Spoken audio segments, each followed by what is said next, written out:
Hi, everybody. Welcome to the Stratosphere Studio. I'm your host, Bill Whittle, doing two things at once here. We're going live to to Twitch, rather, as we usually do. And we're also trying to do the live stream to YouTube. Still haven't figured out how to get these two things together yet. So working on that. I'm obviously going to have to install some kind of studio switcher. But right now, here we are. Everybody's doing fine, and it's good to be here. Got some really, really cool stuff to show you tonight. And hope everybody's been well.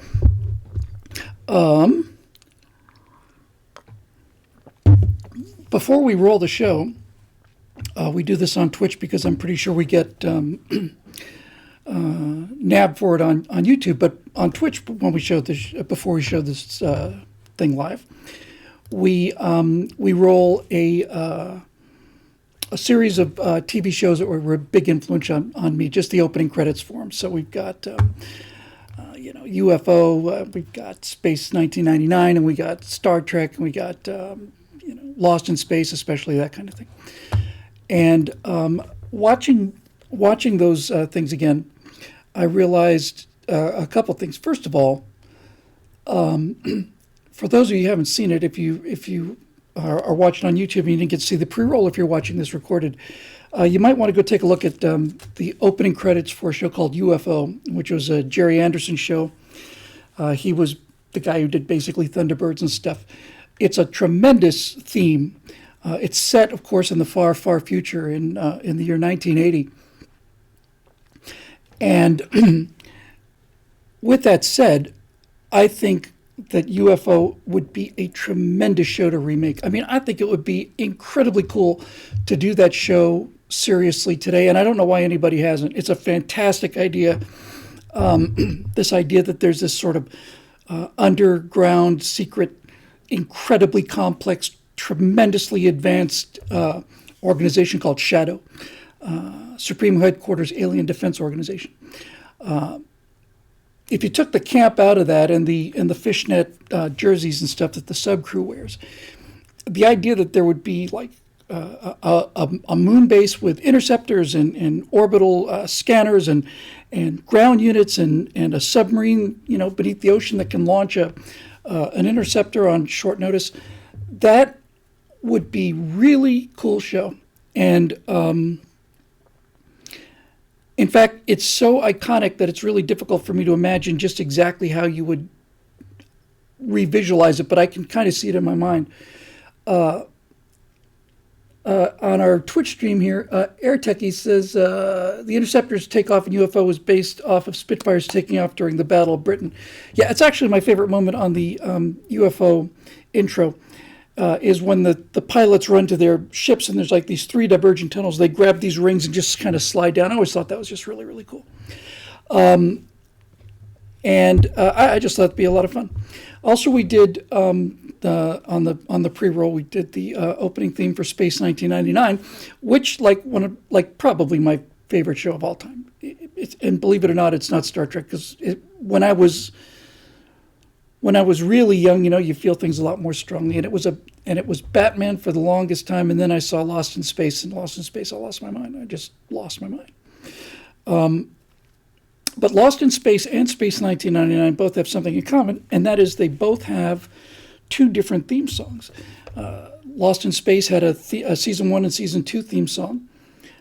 First season was in black and white. Second season, same theme, same opening in color. And then the third season, they went to both of those written by Johnny Williams, by the way. They're both fantastic themes. The second one, the third season one, is just super dynamic. I remember looking back on Lost in Space, I remember thinking, man, that first year was so cool, because it was the black and white year before Jonathan Harris basically hijacked the show. Although that's not really fair to him. I always thought he kind of did it without, without sort of authorization. But Irwin Allen saw so just a cool little backstory, kind of just to warm us up, get ourselves lubricated before we get started with the serious business. So for those of you unfamiliar with the story, or if you've never seen the original Lost in Space show, the original Lost in Space started out as a serious science fiction adventure. And they cast this guy named Jonathan Harris as Dr. Smith. And in the original pilot and in the first couple of episodes, he's just pure evil. He's He's serious. He's quiet. He gets stuck on board. He's sent to sabotage the Jupiter 2 by some, I don't know what the shadowy organization was. I want to say Umbra, maybe something like that. And there's a miscalculation, so he gets stuck on board, and he's on the ship as it launches. Everybody's in suspended animation, which blew my mind when I was a little kid in the Mylar outfits. And then, so he's stuck. And then the sabotage that he instigated, the robot goes nuts and starts to, sabotage everything. He's stuck there, and that's the theme for Lost in Space. So the first 5, 6, 7 episodes, solid. And then when towards the end of the first season, he started to go off, and on the second season, it was over. It looks like we're having some buffering issues on Twitch. I think it looks better on YouTube. Part of this is due to the fact that I'm putting out 2 streams at once. That's certainly not helping, and we're working on that. I'm going to need I think I probably need a switcher or something to solve this problem. In any event, so I thought to myself, looking back on it, what happened? Second season, by the way, the Jupiter 2 is crash landed on this planet, and it never leaves, as I remember. It just stays there the whole season. Apparently, I wasn't the only one who thought that, because when they rebooted season 3 on Lost in Space, they said, we need to get into space more. So finally, Jupiter 2 takes off, and the third season is them flying around, and they introduce the pod, which is like a one-man LEM and all the rest of stuff. Anyway, here's the point. I think this is causing us some real problems. So I've tried to resolve it by this week, but still couldn't do it, so we're working on it. In any event, so Jonathan Harris was cast for this, and Jonathan Harris overacts to the degree that he makes Charles Nelson Riley look like, Joaquin Phoenix. I mean, he's just insanely over the top. And the story is that he realized as an actor, he read the script, he didn't like the original character, and he basically said to himself, I'm going to change this character to make him so interesting that they won't fire me, because he realized that as written, Dr. Smith was probably going to last for 5, 6 episodes and then be cut. And I've always looked back on that ever since I heard the story as a grown-up, because I never liked him on the show as a kid. Everybody hates him as a kid. And then as an adult, as a theater major, I look at him now and I think this is actually fun to watch, only because it's so otherworldly. I mean, he's otherworldly. It's a pretty broad show, but he's not even in that show. Dr. Smith, Jonathan Harris, bless him, by the way. I mean, bless him. I just, he's iconic, and I don't mean to be really taking this out on him, but he's such an old school actor that he made the show about him, and Irwin Allen, the producer, went along with it, and that was the part I couldn't understand. Why would Irwin Allen allow him to do this? He had Guy Williams and June Lockhart. They're pretty big names, and so was Veronica Cartwright. Now, Billy Mooney was kind of known, but Veronica Cartwright was a star, just come off of Gone with the Wind. Sound of Music, I think. So why did this happen? And I never understood why they let this guy hijack the show's tone until much, much later, until finally I read an article that said that Batman was so out of the park popular, which had opened, I think, a year or two before Lost in Space, maybe the same year, certainly right around then, 66 or so. Batman was so crazy popular, and that style, if you're unfamiliar with these things, is called camp. Camp is when you play something really ridiculous, but you play it absolutely straight. And Batman was so campy that Irwin Allen said, "We got to get into this." So they turned the show into just a complete joke. And one of the episodes, the one that the cast, this is a true story. the worst episode they ever did in Lost in Space, and there are many contenders. The worst episode of Star Trek is Citizen Kane, compared to the best episode of Lost in Space. The worst episode of Lost in Space, by universal agreement, was called The Great Vegetable Rebellion. They were so badly out of ideas that they did a show where they land on this planet and Dr. Smith turns into celery, I think. The vegetables have taken over, and there's a guy with, he's like a giant tomato, and he's got red makeup on. It's just absolutely ridiculous. Ridiculous. It was so ridiculous that apparently Guy Lockhart, Guy Williams, June Lockhart, and the guy who played Don West. How can I not remember his name? It's right in front of my face. Anyway, the adults could not get through the script without laughing. They just couldn't do it. They'd take and take and take again, and these people couldn't get through the lines without laughing. And so as punishment, Irwin Allen kicked them off the next couple episodes. They just didn't appear. So that's what happened to Lost in Space.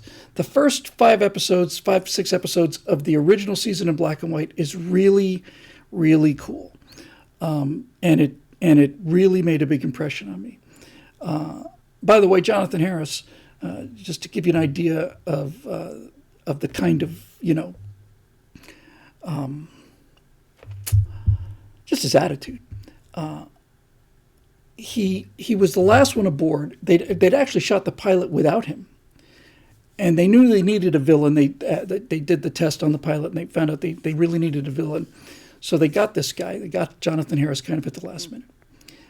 And since he was the last one on board, all of the credits, the opening credits, had already been done and contracted, right? Contracted. So,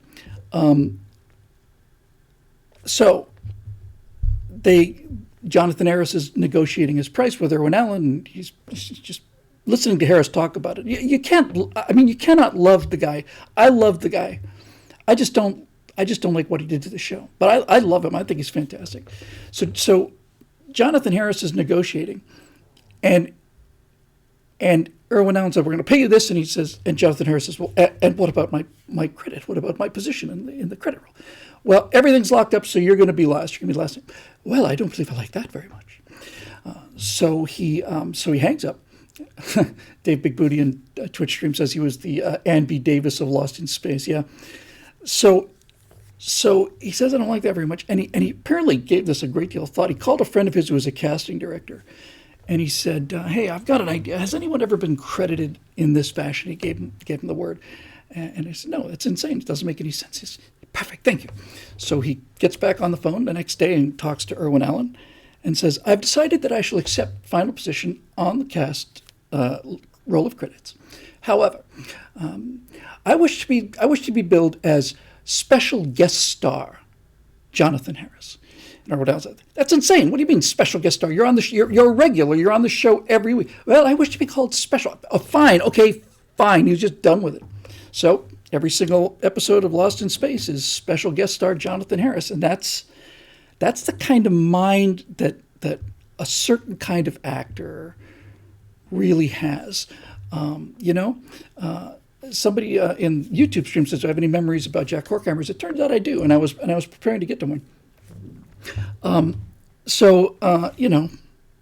It's all about me. Oh, the pain, the pain. Oh, the pain.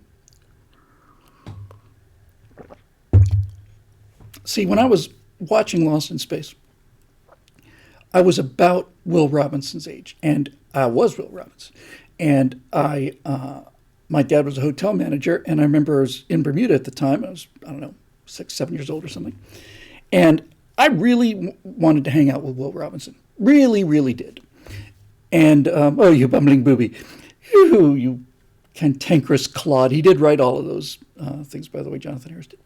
So I really wanted to hang out with him. And I remember saying to my dad, "Hey, Dad, can we invite this Billy Mooney to come and stay at the hotel for and we just kind of hang out?" He said, "Oh, I don't think they kind of like that kind of thing. I don't think it's appropriate." He might have done it. I didn't get a chance to find out if he would have done it, but during the writer's strike, that'd be 20 years ago now, at least, maybe more. There was a Mexican restaurant that my friend Alex Campbell and I went to. We met at Florida when we were doing Grazing, that sketch comedy show, moved out to LA. And we were both working in television, real television. And the writer's strike was on, and we met for lunch pretty much every day. And we sat there and said, we're likely never going to work again. I mean, it's been months and months and months. So I was in this, it's a little corner Mexican restaurant here in Los Angeles. I think it's a corner of Riverside and Coldwater, I think. And I'm in there having lunch, and I look up, and next table over, there's Bill Mumy with his little boy. And no question, it's Bill Mumy. So I sat there, and I kind of got finished. I didn't want to catch him as he was going out. So somewhere in there, I just got up and walked over, and I said, Mr. Mumy, Bill Mumy? He said, yes. And I said, I just thought I'd tell you, and I want your son to know this too, you changed my life. You changed the life of millions and millions and millions of boys like me. You have no idea the effect that you've had on us and how much better we became because of Will Robinson, because of the work you did. And I just wanted to let you know, but I want to let you know that for 40 years. So here's my opportunity. Have a great lunch. And he couldn't have been nicer, and it was great that, his son got to hear that kind of thing. Anyway, that's Lost in Space. I also have a personal story, just in the kind of the warm-up phase of the show here, about Space 1999. So the 70s were the Death Valley days of science fiction. When I say there was nothing, I mean there was nothing. I remember there was a period, there was no movies, nothing on TV, and then Logan's Run is coming. Oh, science fiction! It's like if you've seen the movie Logan's Run, you can appreciate the kind of trouble we're in. They decided to do that with miniatures, but unlike Weta with their the bigatures that they used, big models. I think the entire city in Logan's Run is probably the size of a dinner table. It's just absurd how ridiculous it looked. But it was science fiction. So anyway, I thought, all right, there's that. And there was nothing on TV. There was a show that came out briefly called The Star Lost, which had absolutely nothing to recommend it except, it had like those very, very early video effects, shot on video, as I recall, looked cheap. And it had the very first kind of chroma key stuff, but it did have Keir Dullea, who's right, him, and Keir Dullea in it. It was an interesting idea. It was like a giant starship, and each had all these different domes, and it was out in the middle of nowhere, and like a sleeper ship. And each one of these domes had their own separate culture. So as he went from dome to dome, it was kind of like traveling from planet to planet. It was a horrible show, horrible. And even Silent Running, which was probably the best science fiction out there before Star Wars came along, was still, I didn't think it was particularly great. All of the planets on Earth are on these 3 ships. Now we're going to destroy the forests. They're going to destroy the last planets because we feel like it. So there we are, and it's 1975 or something, and we get word. I'm working at the Miami Planetarium with Jack Horkheimer and Phil Trick and Doug Gagan and Bill DeShong and the whole crowd. And I'm probably 16, 17 at this point. We get this word that there's this new British TV show coming out, a new science fiction show called Space 1999. And we decide, I don't know how, it was undoubtedly Horkheimer because, the show was eventually called Stargazer. But the original title of the show, and the way we all knew it, and always will remember it was Jack Horkheimer was Star Hustler. And he was Star Hustler for most of the run of the show until the internet started to happen. And when the internet first came out, really started to become a thing, I want to say mid-90s, maybe, something like that, 95, 96, 97. Young kids would be looking for Star Hustler, and they'd type in the word Hustler, and they'd go to the Hustler website, and that was the end of Star Hustler, so it became Stargazer. Anyway, Jack was a master of publicity, and somehow or another, he worked it out so that the American premiere of Space 1999 would be on the dome at the Miami Space Transit Planetarium, and he put me in charge of the production, which was fine with me. I was probably 16, I think. 15, 16, 17, something like that. So I get all these press materials, and I start, putting these slides up, and we're going to run this thing in there. We're going to do this a big press preview. And Jack was great at those press previews. He was just a master of the shows. For those of you who've only seen Jack Horkheimer on Star Hustler or Stargazer, which is most of you if you know him. And by the way, when Mike Rowe led with, the first time I did the Mike Rowe interview, he said, before we get started, you worked with Jack Horkheimer? I said, yeah. He said, I used to watch him all the time. It blew my mind. So Jack Horkheimer was a certifiable genius and a certifiable lunatic. He was at once the best thing that happened to me in terms of my professional career, without question, and at the same time, the source of you don't often find nervous breakdowns and heart palpitations in 15, 16-year-old kids, but he could be so nuts. He suffers from the same, I suffer from the same issue as Jack does, and that is that I don't want to write things because while it's in my head, it's perfect. And then when I have to commit it to paper, it's less than perfect. I think that's the essence of writer block for those of you who've ever experienced it. That to me is what writer's block is. You've got this idea that's perfect, and you have to actually finally get it into words, and then it's like, it's not bad, but it's not, it's here, it's in the world now. And so that makes you want to not write it. And that's fine if you're just a guy who's perpetually working on a novel for his entire life that never gets written. But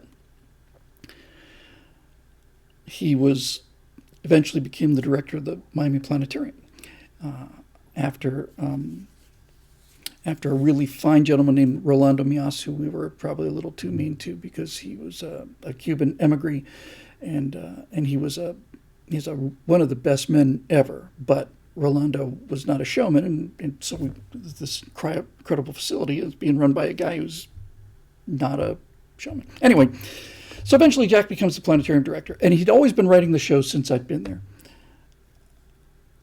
I'm going to go ahead and tell a personal story before I tell the little wider story. So I had started working there. I went to the Miami Planetarium as a kid. I went on a field trip. I didn't know what a planetarium was. I just moved to Florida from Bermuda, and I was not having a good time in 5th and 6th grade in Miami in Dade County. I was probably 3 grades ahead of them, and if it happened today, I'd be 9 grades ahead of them. And I just wasn't having fun there at all. It was completely different, and I didn't like it. We went on this field trip to this place, and we're pulling in the school bus, and I see this kind of orange-white dome in the sun there, that Miami sunshine, just like pushing you into the ground at 10 o'clock in the morning at 100% humidity.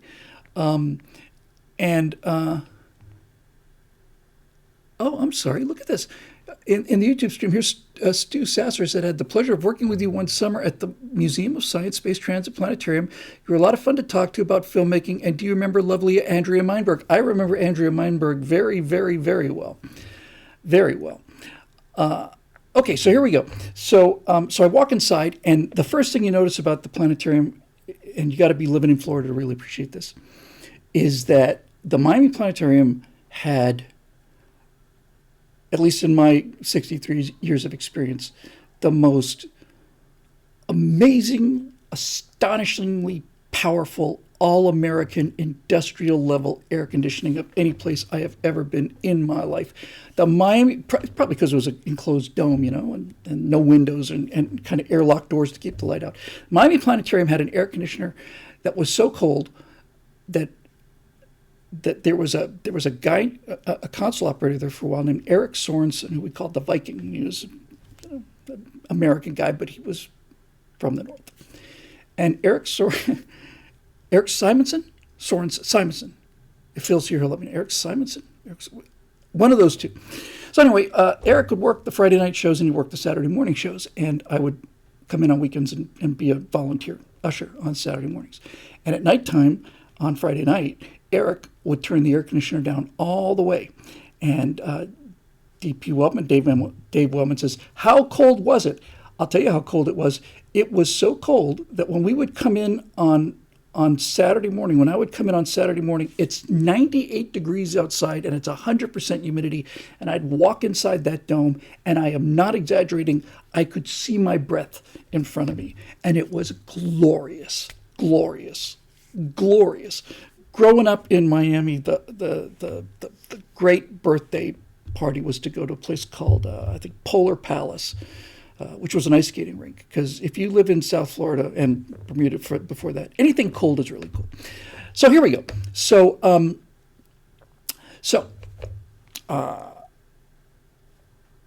Jack Horkheimer. So I'd been working there and working with the console operators, and I'm getting to know these guys. And I'm watching Jack Horkheimer's show. The first show I saw was called Long Journey of a Young God. It was about the Apollo program. And everything I ever learned about the Apollo program and the spirit of it that I did on the Apollo 11 What We Saw series, all of that came from this one 50-minute show called Long Journey of a Young God about the Apollo program, written by Jack Horkheimer. It's a masterpiece. Masterpiece. And my first attempt to ever run the console, I was 14 or 15. And we would do a Long Journey of a Young God, I want to say on a Friday or Saturday night at 8 o'clock, and then at 10 o'clock we'd rerun one of the Jack Horkheimer classic show called Child of the Universe. And in order to do that, we had to go up behind the dome. There's an inner dome of aluminum, an outer dome of concrete, and there's, 10, 15-foot difference between the two.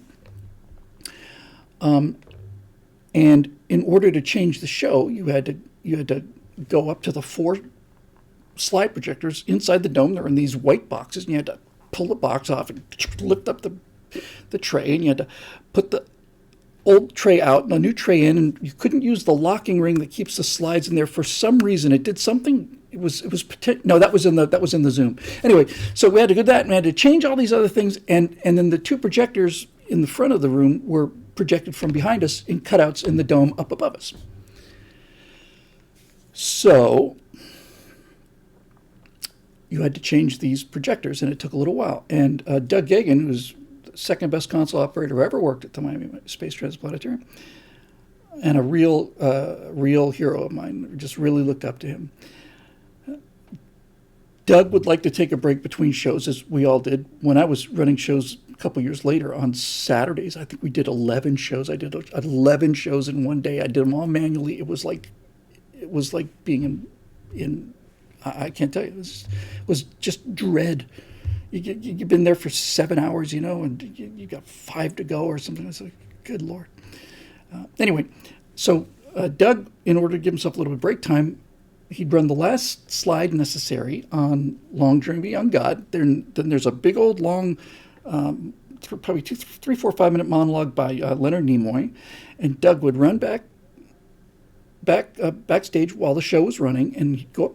You'd hear the little trap door with the counterweight, and Doug would run up there, and he'd change the slide trays for the next show while the old show was running, because we don't use those slides anymore, and kind of get ahead of it, right?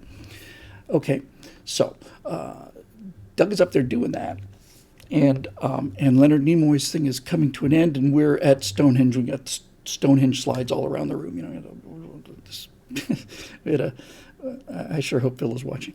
We had a guy who was there before I got there and left, and his name was, all I remember is his last name was Munoz.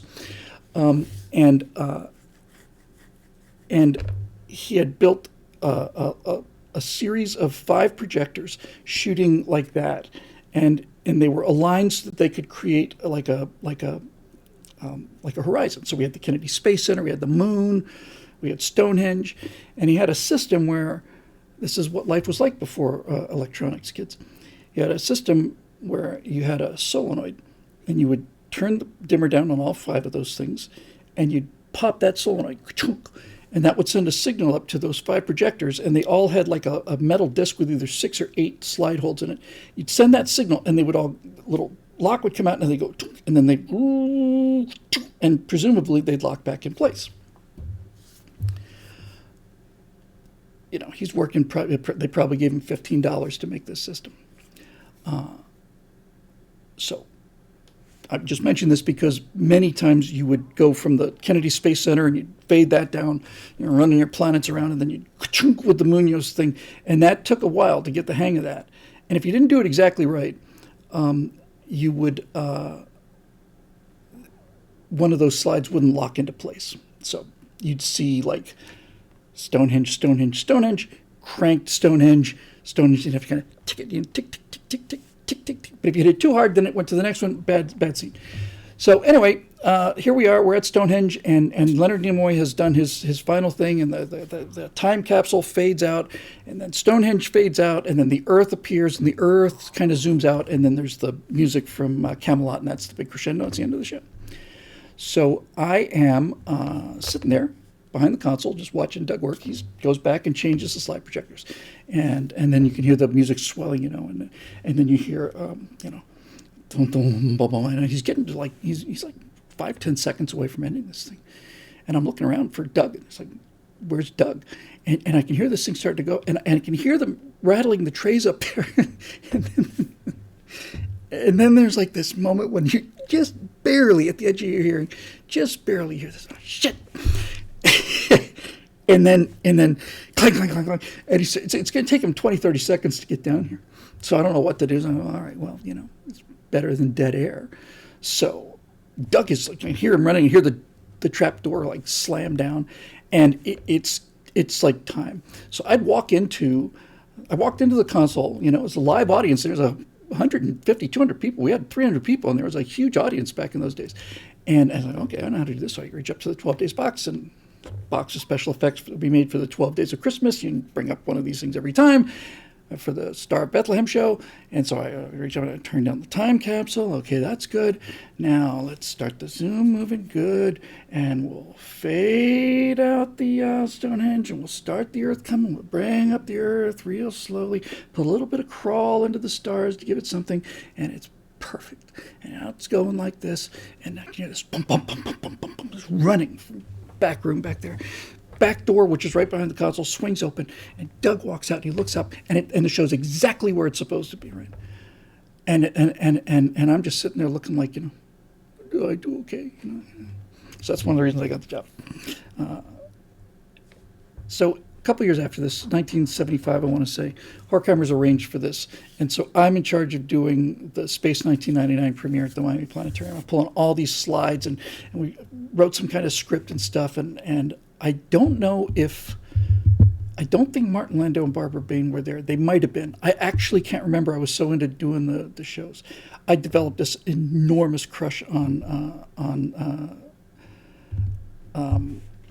Xenia Merton, who played Sandra Benes on Space 1999. I was like 15, 16. It was like I lost my mind over this. Yeah, I'll be taking questions from the members forum later. Lost my mind over that. And anyway, this was like kind of cool science fiction. And then we did the show, and it was a big success. And then I just remember saying somewhere in there, man, I would love to work on this show. And this is the thing about Horkheimer that more than made up for all of the emotional turmoil that he had caused all of us. He moved heaven and earth to get me a job on that show, which was shot in England. I mean, he moved heaven and earth, and he couldn't pull it off. And he couldn't pull it off because of British labor laws. There were only so many Americans could work on the show, and they already had the, you know, Martin Landau, Barbara Bain, but he moved heaven and earth, and I nearly got to do it. Nearly did. I went to London to visit my grandfather in '76 and I went to England and saw, you know, a bunch of that stuff. Anyway, so he tried really hard.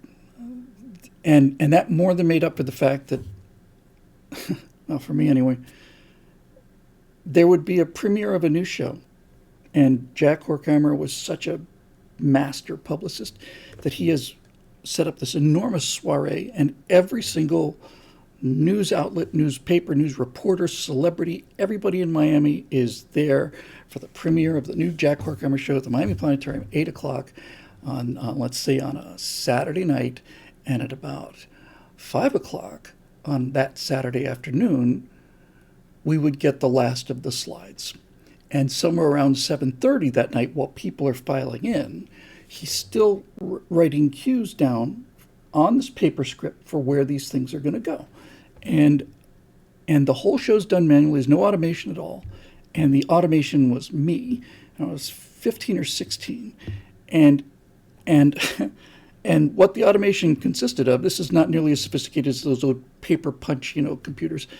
I had a typed up script, a photocopied script, and there was right at the center of the console was a red square like this, put a plastic square with a red light underneath it. You could turn it up, it wouldn't show up on the sky, and you'd put the piece of paper over it and you could read the script, one script page at a time. And it'd be 5, 6, 1 and 2, 6, 3 and 4, and all these things. And he's just hysterical. No, not there. Just bring it in earlier. Bring it in here. Bring it in. I'm trying to write these things down, and I'm trying to stay calm because when the show starts and the lights go out, it's Bill's problem now. And anyway. I don't remember which one it was. I did a bunch of these press previews. What I remember is the day or 2 days or 3 days before the opening, Phil and Doug and Bill and I and everybody else, Herb Bradbury, I remember a couple of the people were working there. We would start sleeping on the floor at the planetarium because he would not deliver a finished script until probably a day or 2 days before the premiere. And then Phil, as a recording engineer, and Bill had to record all of the dialogue, had to cut it with a razor blade, glue it together. Then they had to master it. They're playing the audio. They have one thing, clicking this, and this, here goes the narration track. Got a little record player here, trying to time all this stuff out. None of this cut and paste, none of this undo buttons, none of this, we'll just slide it over 10 frames. No, it's all done. It's all done like a one-man band. And somehow or another, did I say Ray Bradbury? I meant to say Herb Bradbury. Sorry, Ray Bradbury. No, not Ray Bradbury. Herb Bradbury. And somehow, consistently, it became miraculous. You would just, not me, Phil would, mostly Phil. He's doing this transition, and it's all done in one piece, and he's getting ready to start the narration. We put the record needle down on them. We do the dissolve on the albums, and then the music would come in. It'd be like Billy the Kid from for Lost in Space on the Apollo sequence. It was Billy the Kid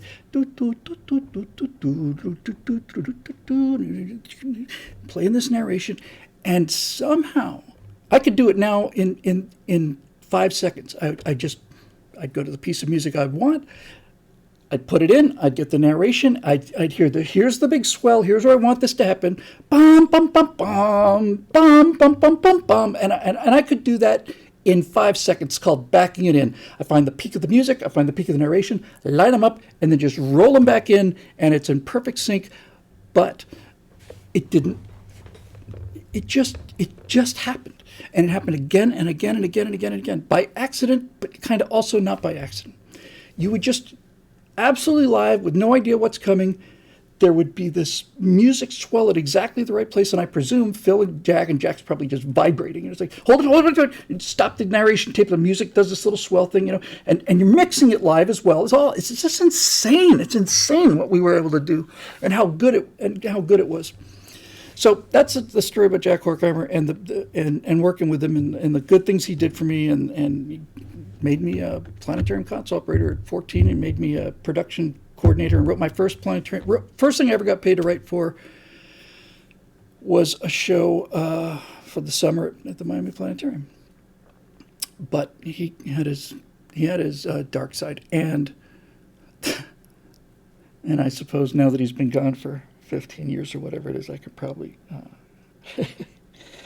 I could probably tell you this. If you look up pictures of Jack Horkheimer in the early 1970s, he had a curly wig that came down to here. Curly wig. And I'd only seen him once or twice from afar. Oh my God, the Jack Horkheimer. And we were sitting in the production room on one of these rings around the dome, between the outside dome and the inside dome, the production office there. And I'm sitting there, and Jack walks in, and I'm just, I don't want to say anything, piss off Jack Horkheimer. And Jack starts, coming in. He brought in National Lampoon's Radio Dinner and Album, which is hilarious. And he played it, and we're all just laughing our eyes off. And Jack sat up against the wall. He sat down on the floor, which is really unusual because I didn't think he could get up from the floor. And he was sitting there, and I'm looking at Jack Horkheimer. Here's this big star. He's like, and in the middle of a sentence, he grabs his hair, because I didn't know it was a wig. He grabs his hair and he just takes it off. And it was like the helmet coming off of Darth Vader. He's like, oh,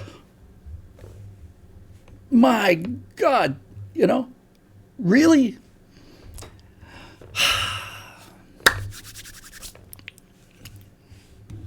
It was a privileged life.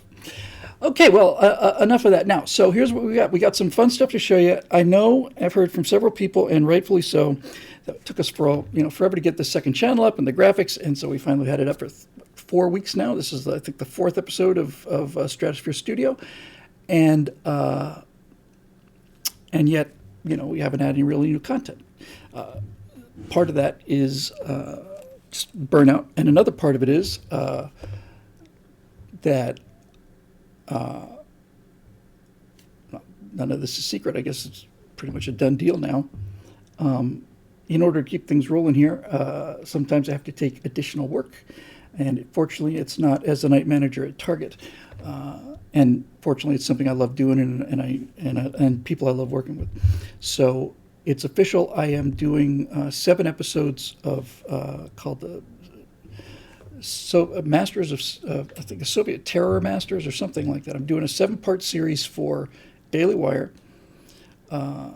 They've agreed to another 7-part series, still be determined. I'm pitching something called Hell on Earth, which would be 7 episodes of the worst places that have ever been, like Battle of Cannae or Spotsylvania. That's still up in the air, but the 7-part series on Soviet intelligence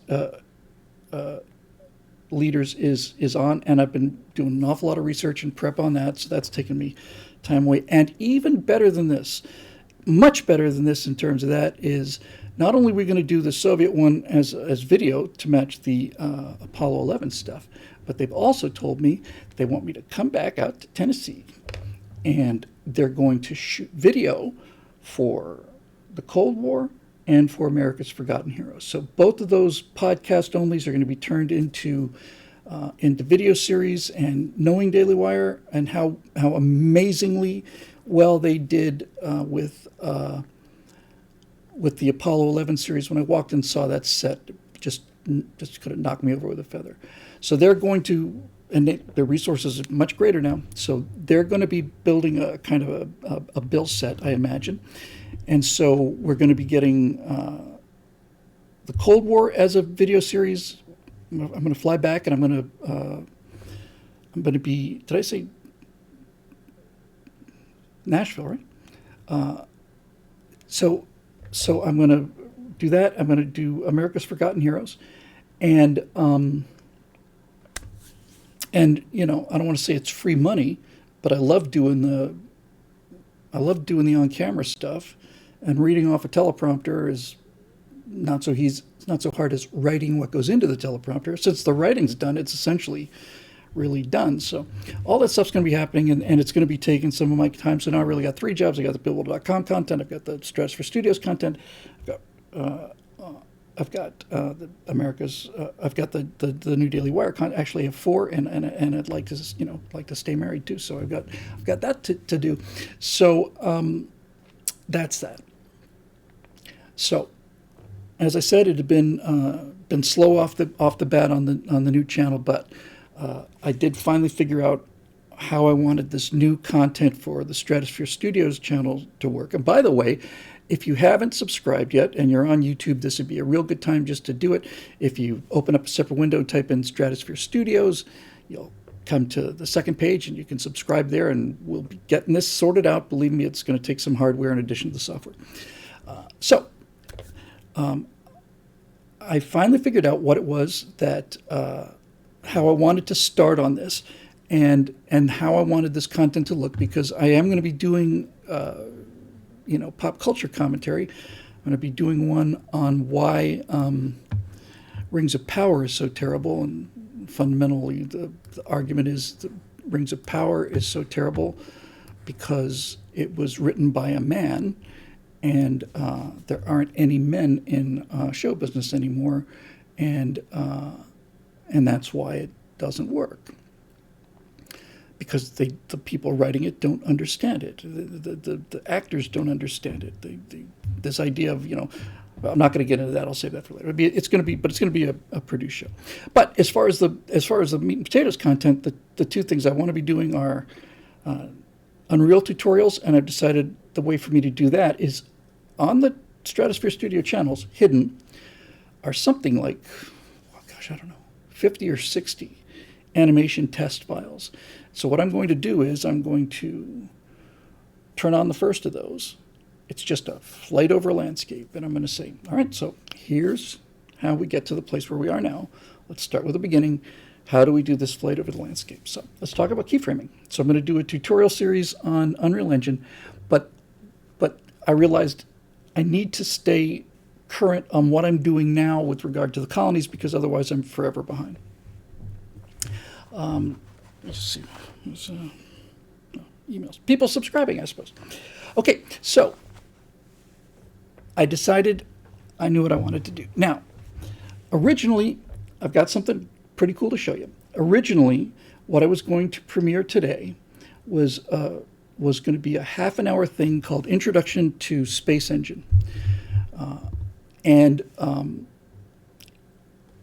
I had rehearsed that, and I'm ready to do it.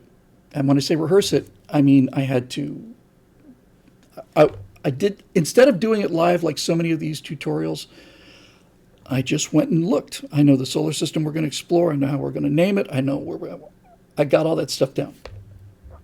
So the next installment will be called Introduction to Space Engine.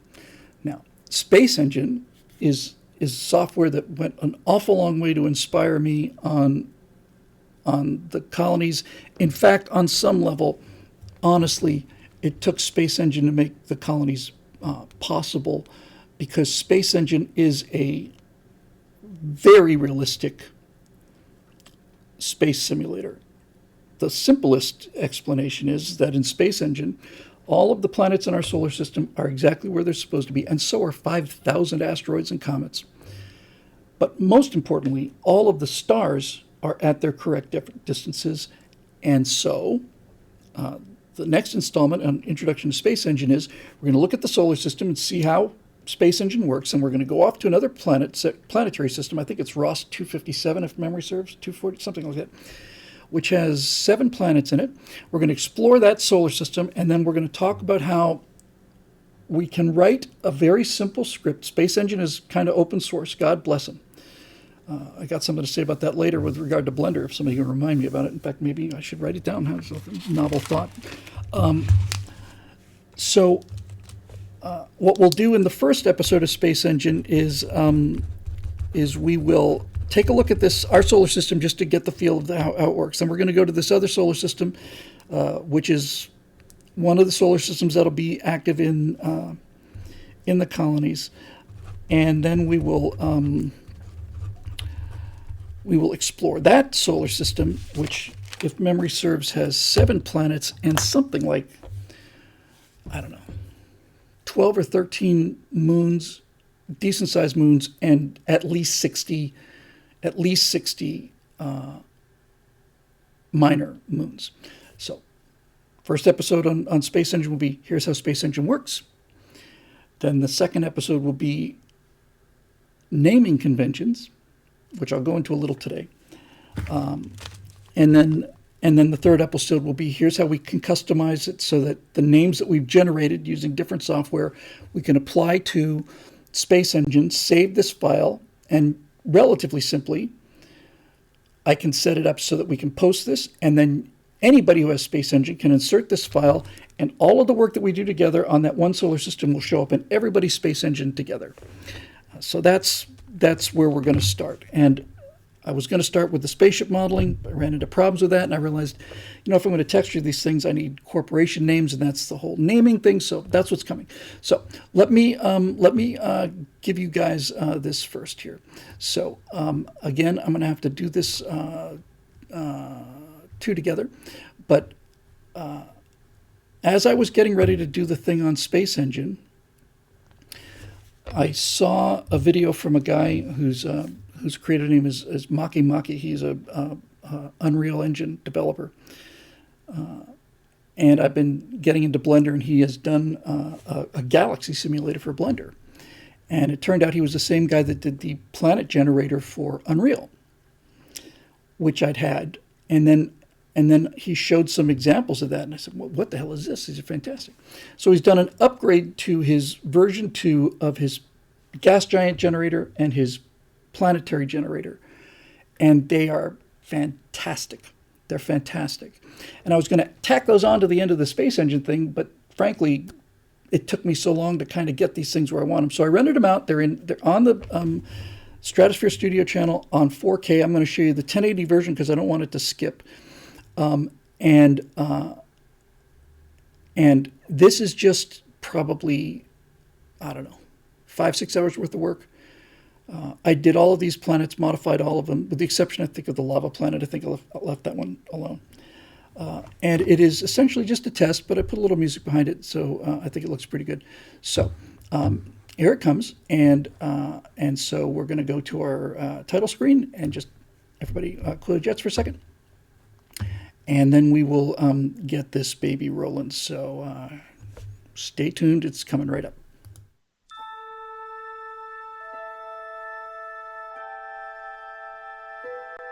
Space, the final frontier.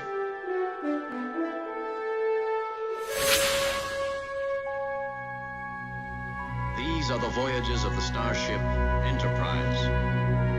Its 5-year mission, to explore strange new worlds, to seek out new life and new civilizations, to boldly go where no man has gone before.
Okay.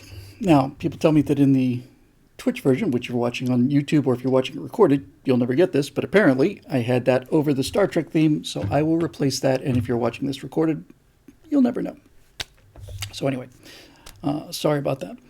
An engineer would be lovely. A chief engineer. Chief engineer in a red shirt. That's what we need on this show. Okay, so what did we just see there? Well, that was not Space Engine. That was Unreal 5 with this planet generator from this guy named Maki Maki, and music that's available online on YouTube for free. He's just a tremendous guy, and he says, here, just use it. Just give me credit. What a wonderful thing. And I'm going to get to that too when we get to talking about Blender a little bit. So the reason I put that first is this. We will show next installment, which will come out before the next Stratosphere Studio, so you'll all get a chance to watch it. We will show you Space Engine, and Space Engine does not look that good, and it doesn't have to. It's a little complicated, but basically here's the theory. Space Engine looks really good, but it doesn't look that good. Space Engine doesn't look good enough to use on camera, but Space Engine does amazing. It's Maki Maki. Make, M-A-K-E, no space. He's on the Unreal Engine store. He's fantastic. Yes, I think Maki Maki is in the dwarf planet, I would guess. Okay, so here's the plan. Space Engine has all of these real solar systems. And Space Engine does something that's essential, and I need to explain it. I'll explain it in detail. In fact, I'll explain it and show it to you, but just for the heads up, if you decide to get Space Engine first. When I do the demo, I'm going to show you how to get it. It's on Steam. There is a Pro version, which you do not need. The Pro version doesn't allow you to do anything other than export those textures and set up camera paths. There's no reason to buy the Pro version unless you want to help these guys out, which you should do. The version of Space Engine, and again, I'm going to just show you on screen with live screen. Here's where it is. Here's how you find it. Here's how you buy it, and so on. I think it's $24, and it's astonishing. And it's put together by a bunch of guys and girls who are just putting together something fantastic. So I was going to make the first thing I do an introduction to Space Engine, but then I saw this new Planet Creator stuff. Oh, so beautiful. So I rendered them out. Now, for those of you who just watched it, you watched it coming off of my computer, going out streamed onto two different stream channels. So if it looked a little skippy or so on, if you go to the Stratosphere Studio page, I'll put the links in the description here, you will see it butter smooth. It's in 4K. Sometimes a 4K off of YouTube will stutter a little bit, but the 1080 is just butter smooth, and at 4K, it's really beautiful. By the way, this is a major deal. It's actually a major deal. The more I look at this, the more I think about it, the more I realize we're going to have to do this show in 4K, because 1080 is great, and 1080 works. But if you put out a show in 1080, you're kind of committing yourself to putting it out on VHS. So that's a real problem, because the 1080 looks fantastic, but since we're doing every frame is computer generated, you're significantly adding to the render time. And the reason I say we can do that is because when I set up the render of these planets in Unreal 5, I thought, okay, so if this had been 3D Studio, just one shot would probably take 18 hours. And I hit the go button, and the thing is, it's doing it faster than real time. So I increased a lot of the details to make it a little sharper. Anyway, 4K is where we're going to have to go, I'm afraid. But nevertheless, Stratosphere Studios, link will be in the description. You will see it there, smooth. You have a choice of any resolution you want. 1080 is great. 4K is amazing if you can pull it off. So back to Space Engine. So here's the plan. Space Engine has the solar system absolutely accurately. And I mean everything in the solar system. It's astonishing how good this is. And you can go to any one of these things, orbit them, look around, advance time, reverse time. It's tremendous. Space Engine also represents all of the stars. Let me rephrase that. All of the stars that are in Space Engine, and it's tens of thousands of them, are actual stars in actual positions. So you can have a look at the star field. You can click on any star there, and it'll tell you what that star is, and you can fly to it. And it's perfect. It's real. It's absolutely real.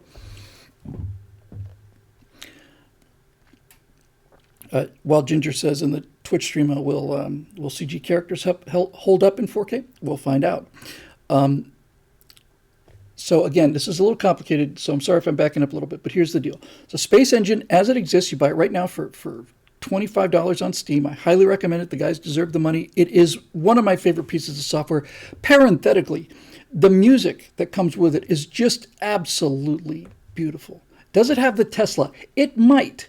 I would actually be surprised if it didn't. Whenever they discover new exoplanets, Space Engine routinely updates itself so that the exoplanets that have been discovered are put in the right place around the right stars. Now, despite the fact that we're discovering exoplanets everywhere, there's still some considerations on how we have to find them. Sometimes the orbital planes have to be right. This new Gaia satellite will really help. But here's the point. Space Engine will allow you to do something outside of our solar system.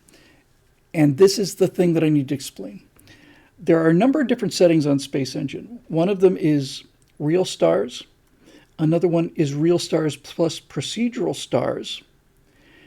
One is procedural planets, and one is procedural planets around real stars. So if you zoom out from the sun, and we will do this in the next sequence,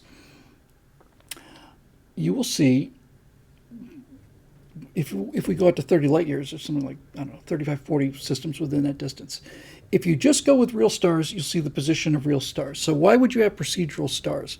Well, as it turns out, not too long ago, they discovered a solar system, kind of a solar system, close, real close.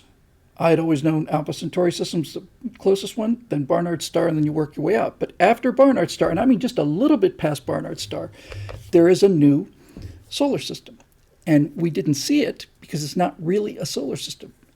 There's a pair of brown dwarfs that are about 6.5, 6.7 light years out. And the reason that they've just been discovered is because we just now have been able to find them. There is no star there. It's just two brown dwarfs. They're bigger than Jupiter. They're almost hot enough to ignite into red dwarfs, but they don't. They're not. So we finally saw their heat signature. I'm sure with the Webb Space Telescope, we'll be seeing a lot more of these things. So we know that a couple of them are out there. We've discovered a couple of them close. And what Space Engine allows you to do is it allows you to do procedural stars like these brown dwarfs, not real stars, not visible stars.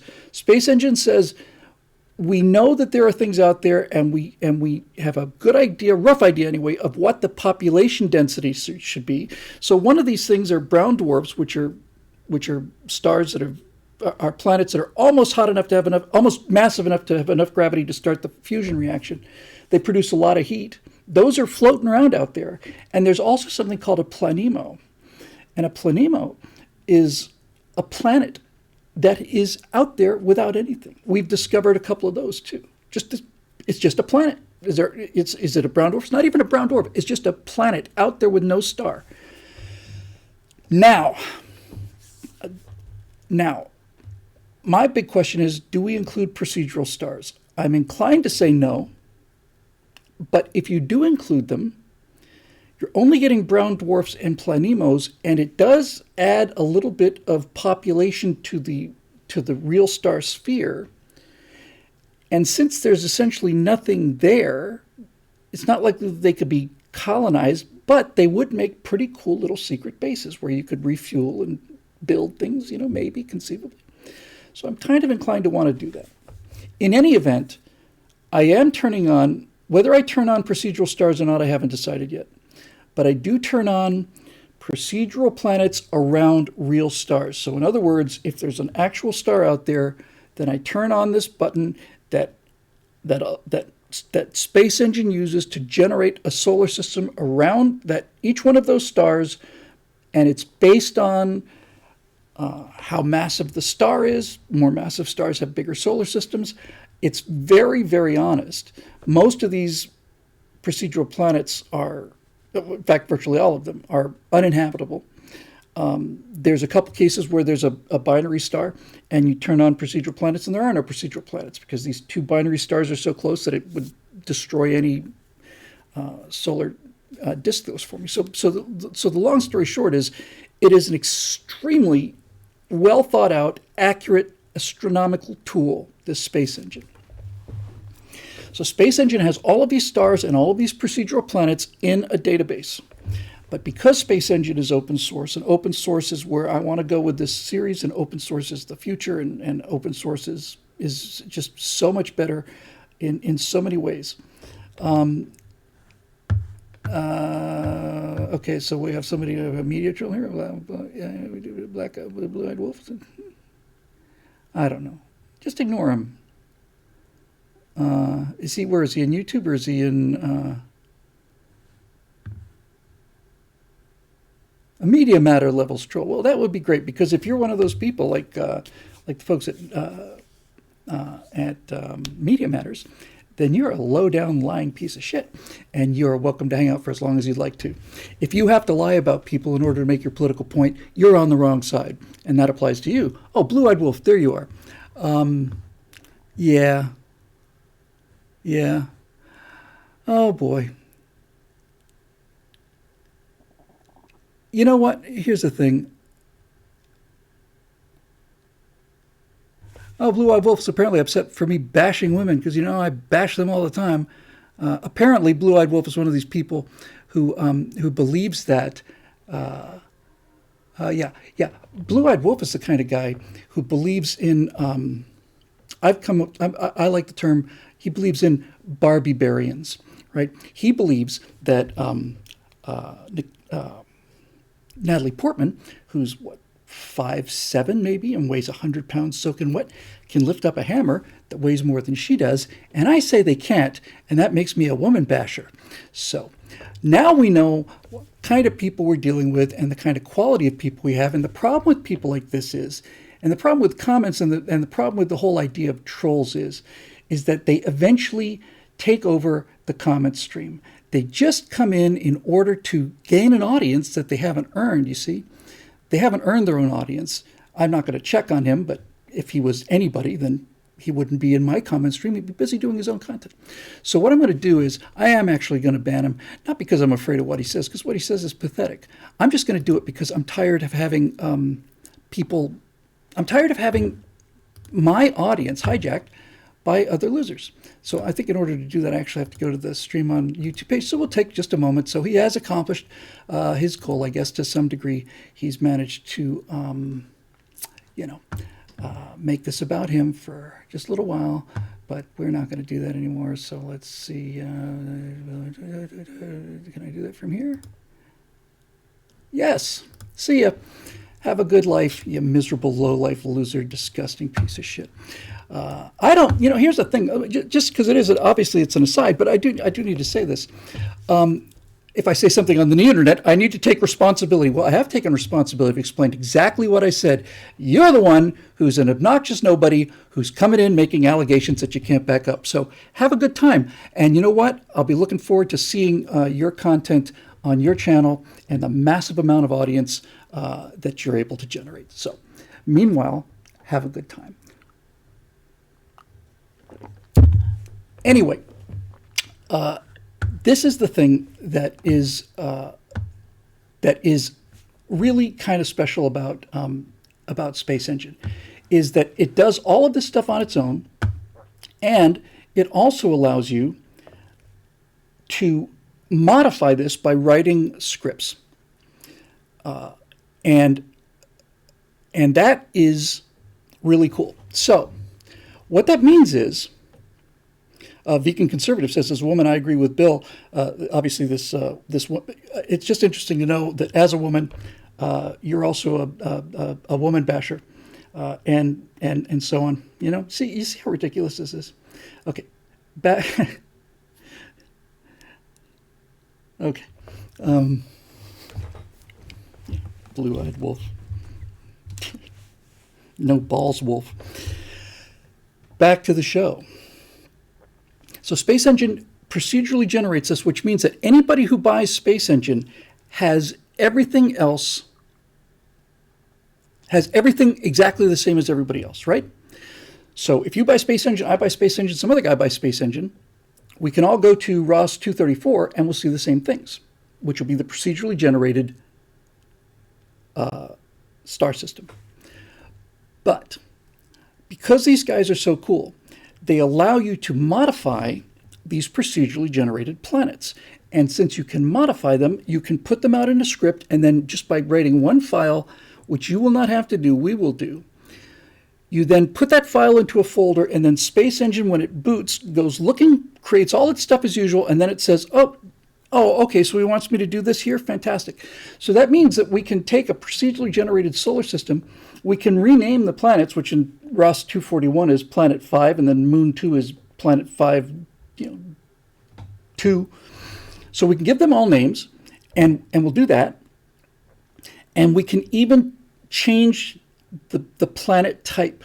Now, the planets in Space Engine look good, but they don't look as good as what you just saw. So the overall plan is this. We go to Space Engine, we find the solar system, we let Space Engine procedurally generate that solar system, and then we can go in and we can modify that solar system if we want to. Now, my rule of thumb is going to be don't mess with anything unless you absolutely have to, because otherwise everything's going to drift towards what I want rather than... This is an interesting discussion. Stay with me on this, kids. It actually connects to a bunch of things I want to talk about, so that actually worked out pretty well. Where do I start with this? Let's start at the beginning. On the way in, I was listening to Doomcock, another hateful, misogynist, white supremacist, genius. And he was talking about the fact that he got some notifications that that he had heard that that a lot of these new Disney shows, which are garbage, are one of the reasons they're garbage is they do something that the producers are apparently calling scrapbooking. And what that means is they shoot 5 or 6 versions of everything, of every scene almost, and then they test them against audience reaction. And that allows them to put together what they think is the best possible show. But it's the worst possible show. And I can tell you why in very simple terms, right? I had this discussion a long time ago with our acting professor at the University of Florida, David Shelton, and this was in the 90s. And just at this time, computer graphics were coming out to the point where it was beginning to look like possibly, we might be able to do CG actors one day. It's quite a long time ago now. And David Shelton, who was not only the best acting instructor there, but who died recently, is also the best writer there, and he by far is the only guy there who really had genuine talent. We were out drinking one night like everybody else, and a bunch of us there, and he was saying, if they have digital actors and digital writers, then that's the end of it for us. The audience will be able to select the pathway, because this was right when they were starting to do experimental movies where the audience had buttons and they could decide which pathway to take, which branching pathway to take. So they would shoot 5 or 6 different options, and the audience would pick in real time, and they would branch out. And David Shelton said, that's the end of writers. And I said, it might be the end of actors, but it's never going to be the end of writers. And here's why. This is really important.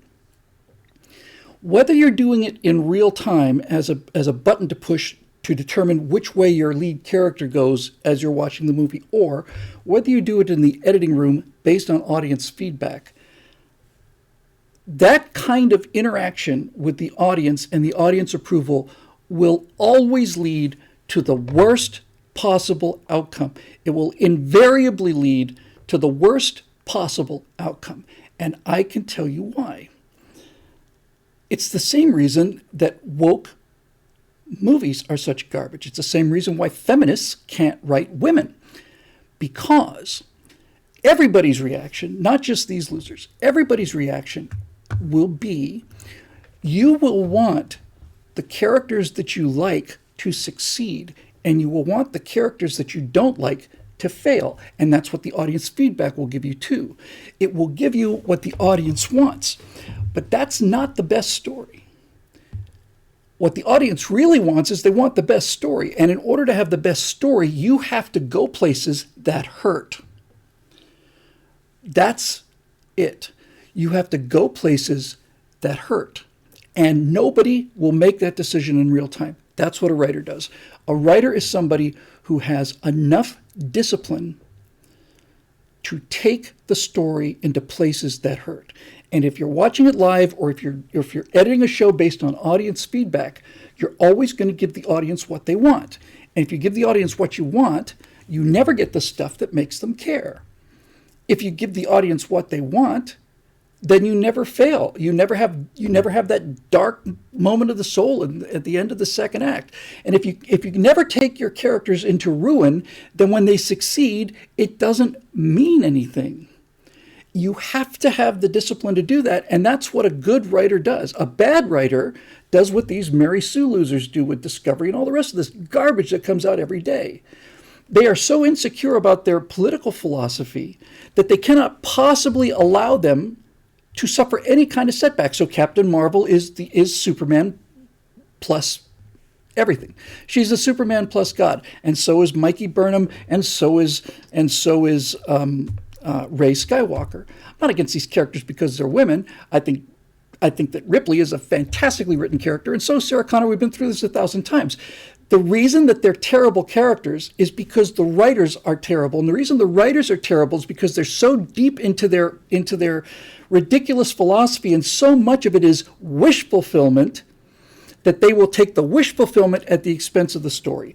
And they are so insecure that basically you cannot have a man instruct a woman on anything. You cannot have a man be better than a woman on anything. You can't have a man succeed in anything. So these losers, these gamma males, and these purple-haired, feminist, unhappy, miserable, nose ring, idiotic losers who don't know anything about life at all, are now writing and producing these stories where they write the Mary Sue story every single time. For those of you who are not familiar with the term, a Mary Sue is based on a piece of fan work that was done after the Star Trek series came out and before the Renaissance and we started getting more Star Trek. And it was written about a character who was a young woman who smarter than Spock and saved Kirk, tougher than Kirk. She did everything perfectly because that's what that person writing it wanted to do themselves. And I am as guilty of that as anybody is in terms of my aptitude, right? When I write a script, there's going to be a person who is going to be the protagonist, and that person's going to be speaking for me. This is the person that I am going to put my philosophy into. Now, I don't particularly like the progressive philosophy because I think it's essentially just made up bullshit that's designed to make people feel smarter and better than they are because they're not very much of either. But put that aside. If you were a progressive writer and a real writer, then what you would do is you would put your progressive heroes into situations where they suffered setbacks and losses so that when they finally got to the point where they overcame them, you would be invested in it. But they don't have the self-confidence and they don't have the character to do that. They just go straight for the wish fulfillment, which is why nobody gives a damn about these characters, because they're not characters. They're really just fan fiction from really insecure people who are making boom, boom, boom, boom. Women can beat up men. They can't. They cannot. No, they cannot. Women cannot beat up men. And a woman with a sword, it doesn't matter how much training she's had, if she's got a sword that weighs more than she does against a guy who's twice or three times her weight, it's over before it begins. But they can't handle that. So instead of doing what I would do, or what any other person who actually understands, appreciates women and all the rest of it would do, is if they wanted to make that female character the hero, or the heroine if you want to be old school, they would figure out a way for her to get around the fact that she cannot knock down these people, but they're not smart enough to do that. They're not smart enough, they're not talented enough, they're too lazy, and they're too stupid. So they have a scene where Natalie Portman lifts a hammer bigger than she is, and she's more Thor than Thor is, and she's more this and more this and more this. It's a lie. It's a lie, and everybody knows it, and that's why nobody buys it. That's why people hate these people like this loser. That's why they hate them, because everything they believe is predicated on a lie. Now, if you are allowing your audience to make the decisions on where the story's going to go, then they will always take it in the direction that they want, and that is not where the best story is. The best story is to take the audience where they don't want to go and put them through hell, and then you bring them back to where they want to go. Now, I want to be clear on this. It's not like there is a. I'm not one of these guys who believes that you should. I'm going to subvert your expectations. Ultimately, when it's all said and done, what the writer's job is his job is to make the audience feel entertained. Usually that means feel good. Not always, but if you're going to make them feel bad, they need to feel bad for a good reason. If you're going to kill off a hero, it's got to be for a higher calling. It's got to be for a reason, which is why throwing away Han Solo was such a crime. Such a crime. You know, you've got this iconic character who have 40 years of history. Everybody loves him, and they turn him into a doddering old idiot. This creature who's never been in a spaceship in her life is telling him how to engineer the Millennium Falcon, and that's just plain wish fulfillment from somebody who doesn't understand engineering, doesn't understand men, doesn't understand women, doesn't understand anything, has always been given everything for free. There are no first place medals, participant trophy. I'm as likely to do it as you are. You don't have to pay for the knowledge, you don't have to earn the knowledge, you don't have to skin your knuckles working down there for 15 years or 20 years or 50 years. You can just walk in and know it and do it because that's what I want me to do. So screw you, patriarchy. Here she's even better than he is. Okay, I can't control what you put on the screen. I can't control that, but I can control whether or not we're going to watch it. I can't control whether I'm going to watch it, and that's why people have walked away from Star Trek and Star Wars and Ghostbusters and Doctor Who and all the rest of it, because all based on lies, and that's why this show is going to move into that space, and it is not going to be a show that's putting women in their place. It's going to be a show that deals with reality as it is based on truth, and that's what really matters. So, last time back to Star Engine. I hope everybody's got the plan. The connection between Star Engine and what you saw earlier is, using Star Engine, we will take the procedural universe that Star Engine generates. In most cases, we will let the dice fall. This is the other thing I was going to say. Let me go back to the dynamic I was just talking about. That dynamic of taking the story where you want to go also is overwhelmingly strong in, of all things, role-playing games like Dungeons & Dragons, or Traveller in my case. Stay with me on this.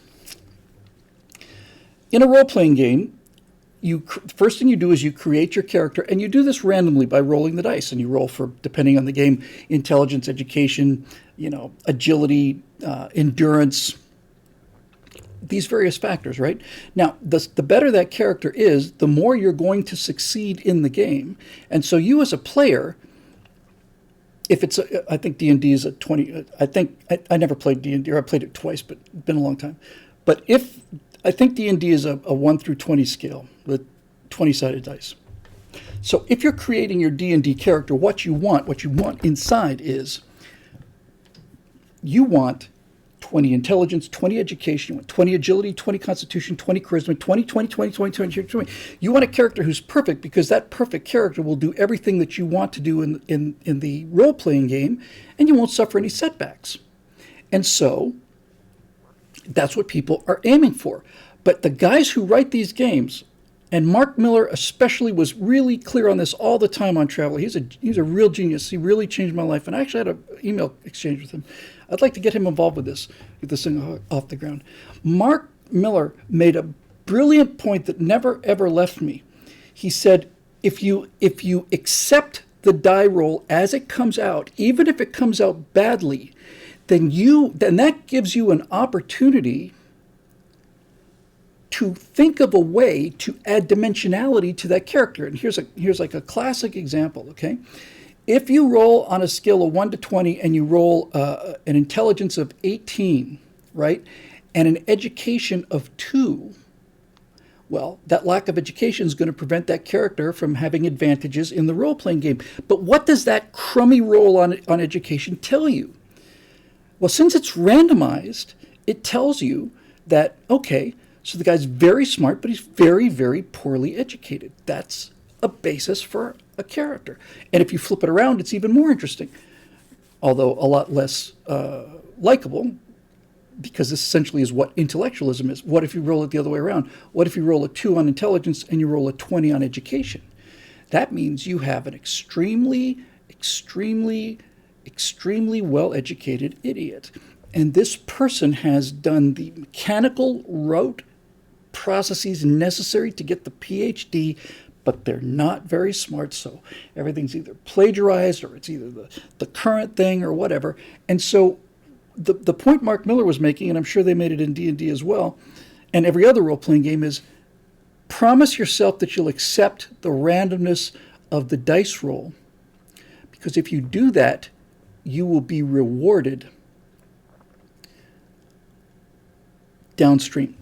And that takes a lot of discipline. First 2 or 3 sessions of a role-playing game I ever played, I'm not making this up. I don't know if Steve Stipp is watching the show, but if he is, he's our great referee and Traveler. The first 3 episodes or so, the sessions of Traveler, science fiction role-playing game that we played, I essentially went to bed in complete battle armor.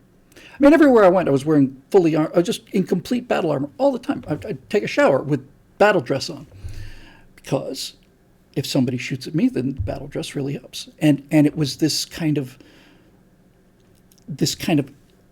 teenager insecurity about wanting to do everything perfectly the whole time. And so since I was wearing battle dress all the time, nothing ever happened to me. Somebody shoot me, bounce off. That's boring. This is boring. New Star Trek is boring. New Star Wars is boring. Ghostbusters 2016 is boring. All of it's boring because there is no conflict. Conflict is drama. Period. So if your character doesn't suffer, it's not a character. It's a pamphlet. And that's really probably the word I've never come up with before. I like barbarians very much for these little chicks who are hacking to pieces men that weigh 4 times what they do with battle axes. Barbarians is a fun term, but pamphlets is actually the term. They're pamphlets. It is, here's my political philosophy. Now, if you have a message, send, Western Union. If you have a political philosophy and you're a good writer, then you will write a series that gets people to watch on account of its quality, and your values will come through it. Great example of that is The West Wing. I disagree with everything on The West Wing. I never saw any of the episodes, but it was a well-written, in fact, it was a brilliantly written show. And because it was brilliantly written, people watched it and they got their political message.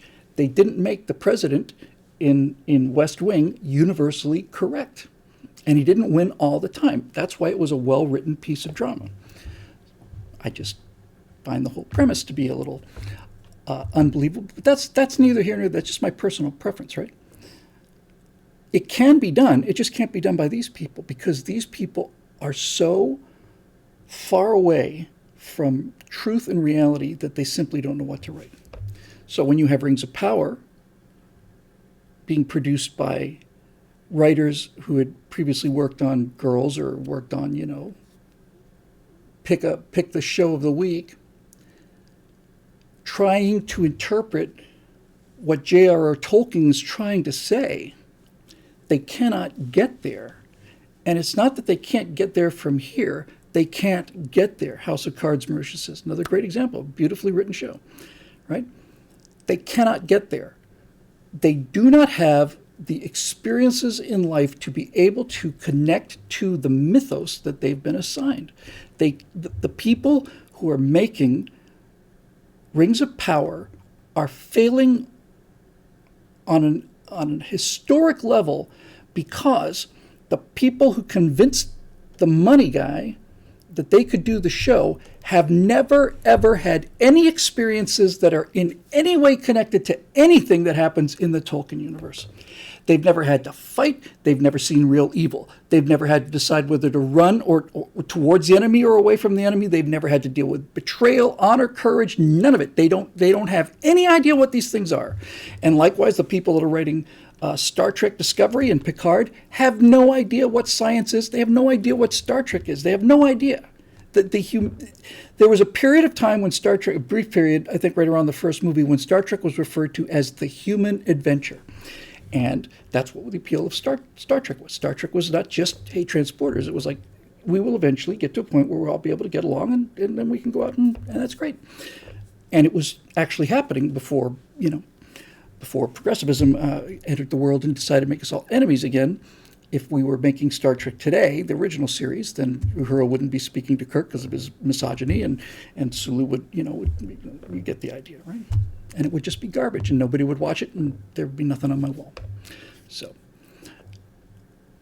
this same thing applies to Space Engine. I could go in there, and I could manufacture an Earth-like planet in every single solar system. I could do this easily, and that would be convenient, and it would be pretty. And I'm not saying I won't play around, but what I am saying is because of this commitment to making the randomness and the difficulty force you to think, then I've decided to myself what I will do is I'm not going to change the orbits and I'm not going to change the masses. I will take planets that are in the habitable zone, and I will play around with them. I might add atmosphere if there's enough atmosphere. If the surface gravity is high enough for an atmosphere and it doesn't have one or something, I will Earthicize it. But I won't go in there and just start dropping planets in, with the exception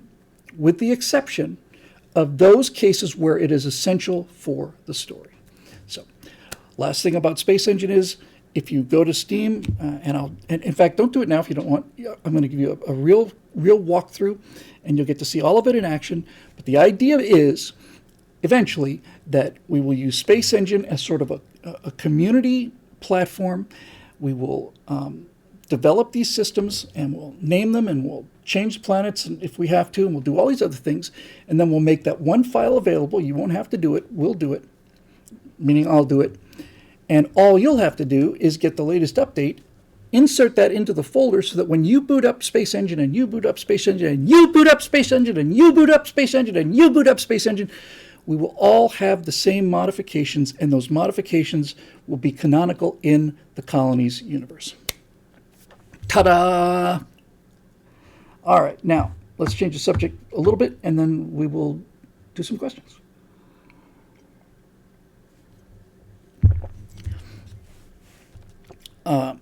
Space Engine,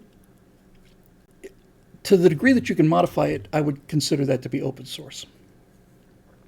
So I want to talk about open source for a minute, or 40. I think open source is the not only do I think it's the future and the present. Open source is a meta concept. Open source is the acceptance of the idea of distributed intelligence. We all, for those of you who are new, I'll make this very fast. There was a contest held in England in the early part of the 20th century where there was a gigantic ox. And the question was, if you paid $50 as a significant hit, if you had skin in the game and you wanted to win, you had to guess the weight of the ox. And if you guessed it correctly, you'd get all the ox meat, which is significant. And a statistician went down there, an elitist, who said, well, obviously the common people can't possibly get it. It'll go to somebody who's either a butcher or an ox breeder. And what happened was, it turned out that nobody got the answer correctly, but everybody got the answer exactly within a pound. So when he took all of the different inputs, all the different guesses, and averaged them, even with the outliers, it came to within a pound or two of the actual weight and was by far the closest guess. So what open source is open source is using that actual reality dynamic that none of us know the answer, but all of us know the answer. And it's distributed intelligence. From a creative point of view and from a practical point of view in terms of making an interesting TV show, what you want granularity. This place is a Star Trek museum because I got to watch 79 episodes of Star Trek for free. Didn't cost me anything, wasn't behind any firewall. 79 hours, well, TV hours of 52 minutes, right, of original series shows. And that meant that by the time I'd seen every episode and I'd seen every one of them, I could name them all without any trouble. Those are a long time ago. That data's been deleted in order to, allow me to process some of the other things that are going on. But that was the foundation. And since then, you take Next Generation and Voyager and Deep Space Nine and all the rest of it, there's thousands of hours, well, maybe not thousands, hundreds of hours certainly, there's got to be close to 1,000 now, at least that, of canonical detail where one writer writing one script adds a little bit of something to make his script work, and now that's in the universe, and that's part of the canon, right? That's how it works. My intention is to take that process of granularity and distribute it so that instead of having one writer working for 79 episodes, we got 79 writers working for one episode, essentially is the concept, right? It's parallel processing. Now, it's really important I don't get misunderstood about this. This is not really, really important here. This is not an invitation to write scripts or to write things that have any influence at all on the storylines, because that is beyond the purview of what I'm talking about. It's limiting, and that's just going to get people's feelings hurt. I don't want people to come away with this upset. What I'm talking about distributing is, here's one of thousands of planets that have been generated by a space engine, right? Okay, here's the map. Here's the high-res version that we've done in Unreal Engine. Here's the planet. Now, name it. Not name it. We've already named it. What is this bay called? What is unique about it? If there's this incredible tidal pull because it has a big moon, what is it you can do about that? And when you get to that, then that allows you to kind of come into the thing with a fair amount of granularity and ever increasing granularity, but you're going to have to bid on it. It's not just going to be like, I'm going to just go develop this, because if you do, you're going to get upset and angry when I don't use it. The process will be, it's not in place yet, we're not even close to that, but the process will essentially look something like, here is a list of the planets that exist in our Star Engine real universe. Here's a list of potential corporations. Here's a list of these other things. Make a bid. And I don't mean money. I just mean, I would like to develop this corporation, and here's a sentence or two about it. It's an energy company. Okay, I'd like to have it. I said, knock yourself out. The understanding is you're doing this for free. For credit, if we use your stuff in an episode, you'll get credited in that episode. If you write the background on a planet and we use that, then you will get credited on that episode. But essentially, it's for the love of the game, right? So we have to have a gatekeeper who is the filter that says, this is number wang and this is not number wang. And if you don't know what number wang is, you're in for a pleasant surprise when you finish with this stream. This is number wang, that's number wang, that's number wang, that's not number wang, and it doesn't get in, because if you let everything in, you don't have anything. You don't have a world. You've just got a bunch of fan fiction, right? That's basically how it works. Now, I bought an iPhone, I don't know, 12 years ago, and I bought it because I saw two apps. One of them was called Around Me.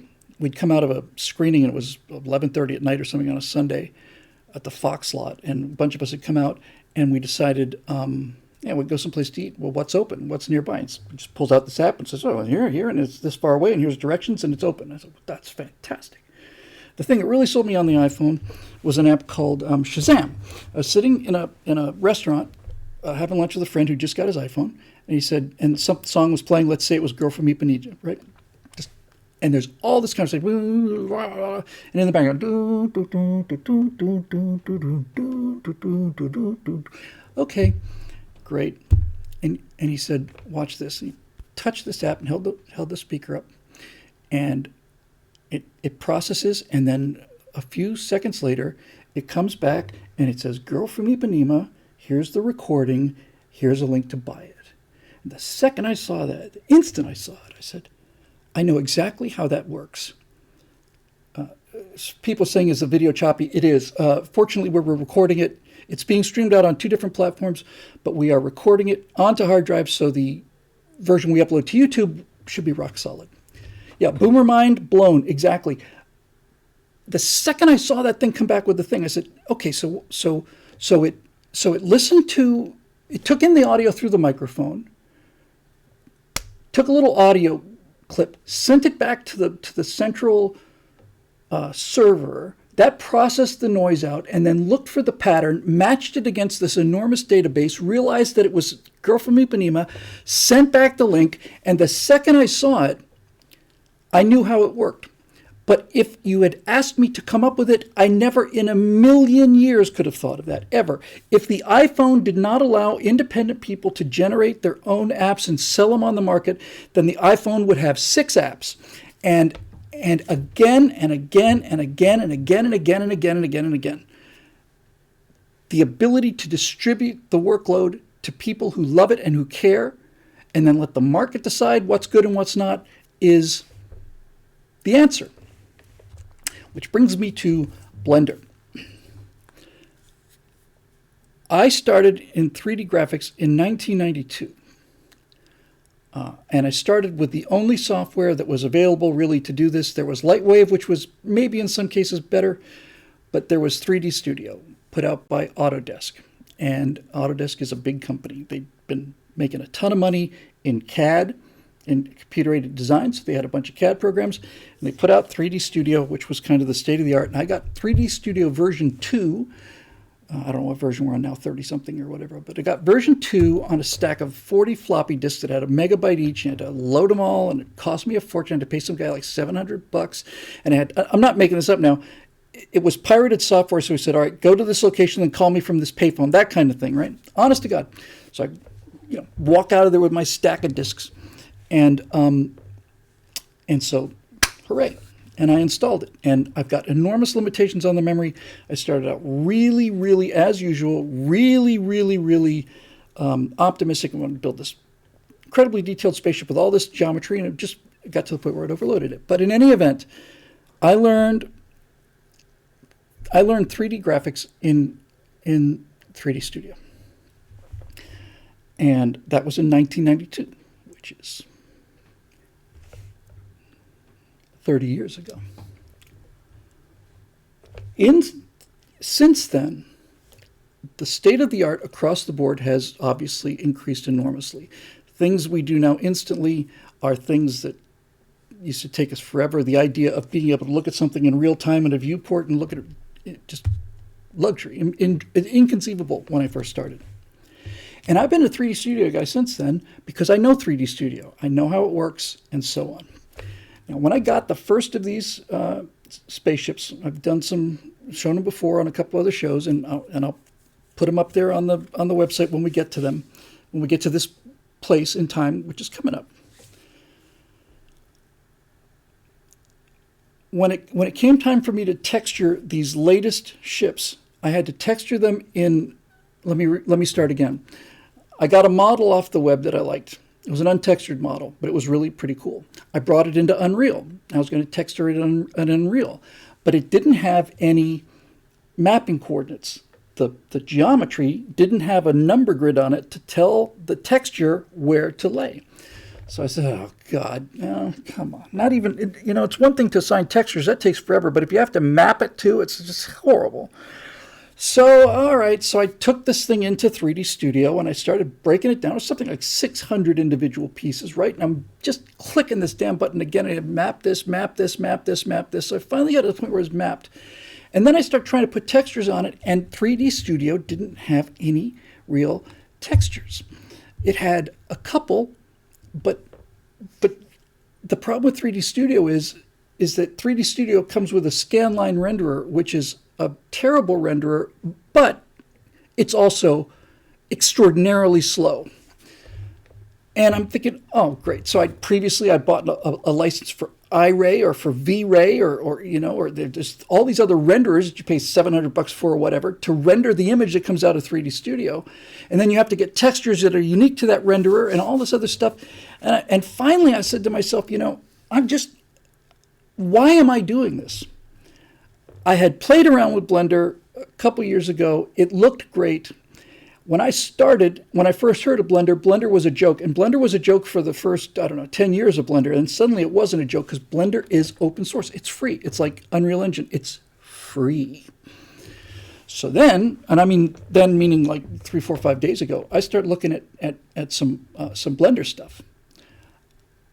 And oh my God. I'm just like, what? Are you kidding me? That's unbelievable. And again and again and again and again and again, things that were like a horrific amount of work in 3D Studio. Done, automatically done, one button, done. Why? Because Blender is open source and it's free and it's got awesome people. Thank you, Omicron. I appreciate that, but I'm getting to the point of the story here. There are so many people working on plugins for Blender. Now, some of those plugins are for sale, but $30, and you don't have to have them. And it comes with 2 renderers, Eevee, which is fast, supposed to be a real-time renderer, and then Cycles, which is considerably slower, although it's getting faster. That is a higher quality render, right? So I'm sitting there looking at this, and I'm thinking, what took me so long? Well, I'll tell you what took me so long. When I first tried to texture this latest thing in Blender, I opened up Blender and I tried to move the little box around and I couldn't do it.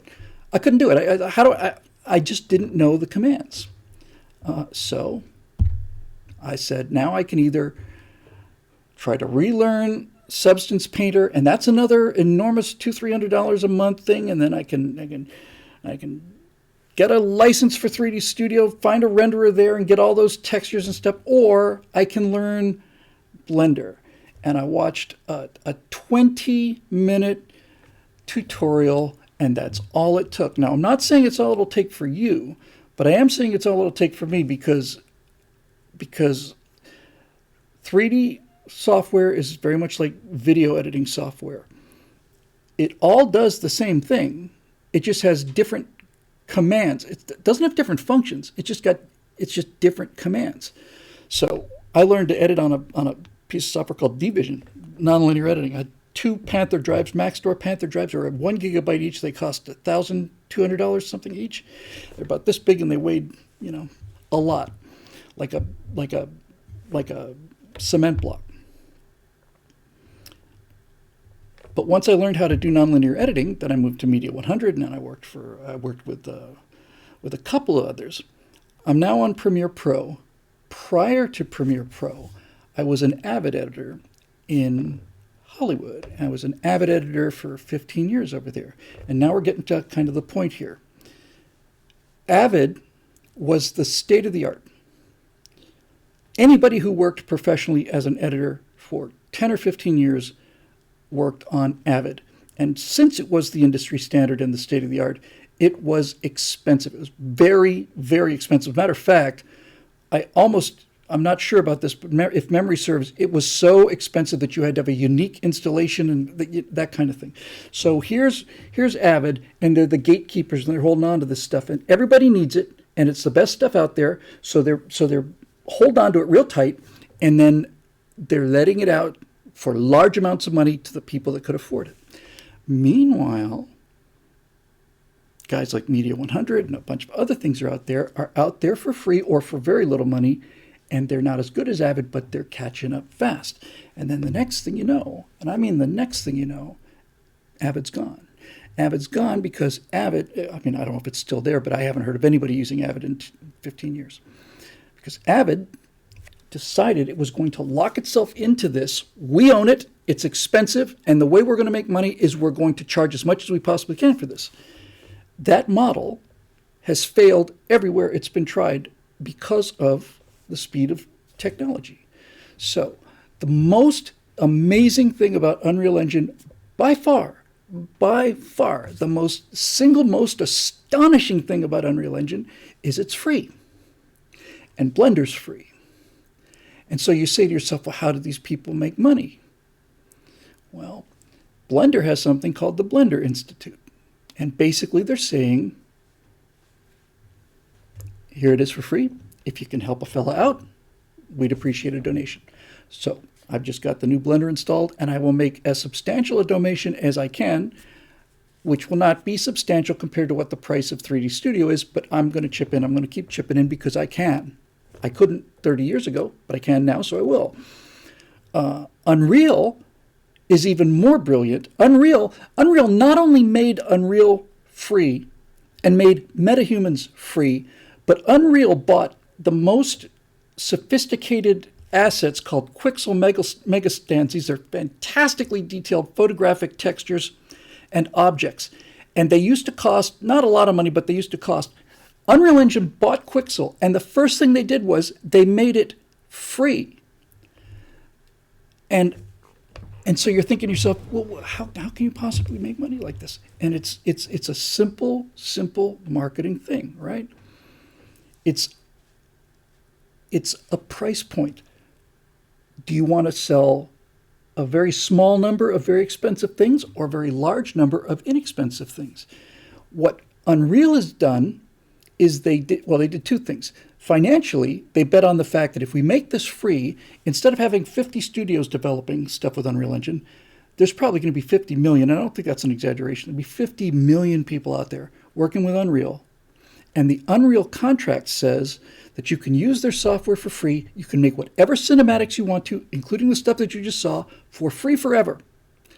If you have a game that succeeds using Unreal Engine and it gets to a certain revenue point, then we get a percentage of that.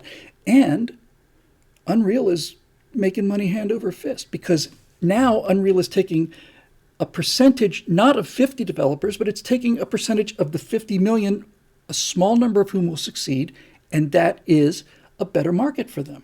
But the point is that if you want to start in this today, you don't have to do what I do. Honest to God, I had to save money for 6 months to get the $700 in cash so I could drive down to Hollywood and make 2 phone calls in order to find this guy coming. So Windows, honestly, like, papered up kind of thing.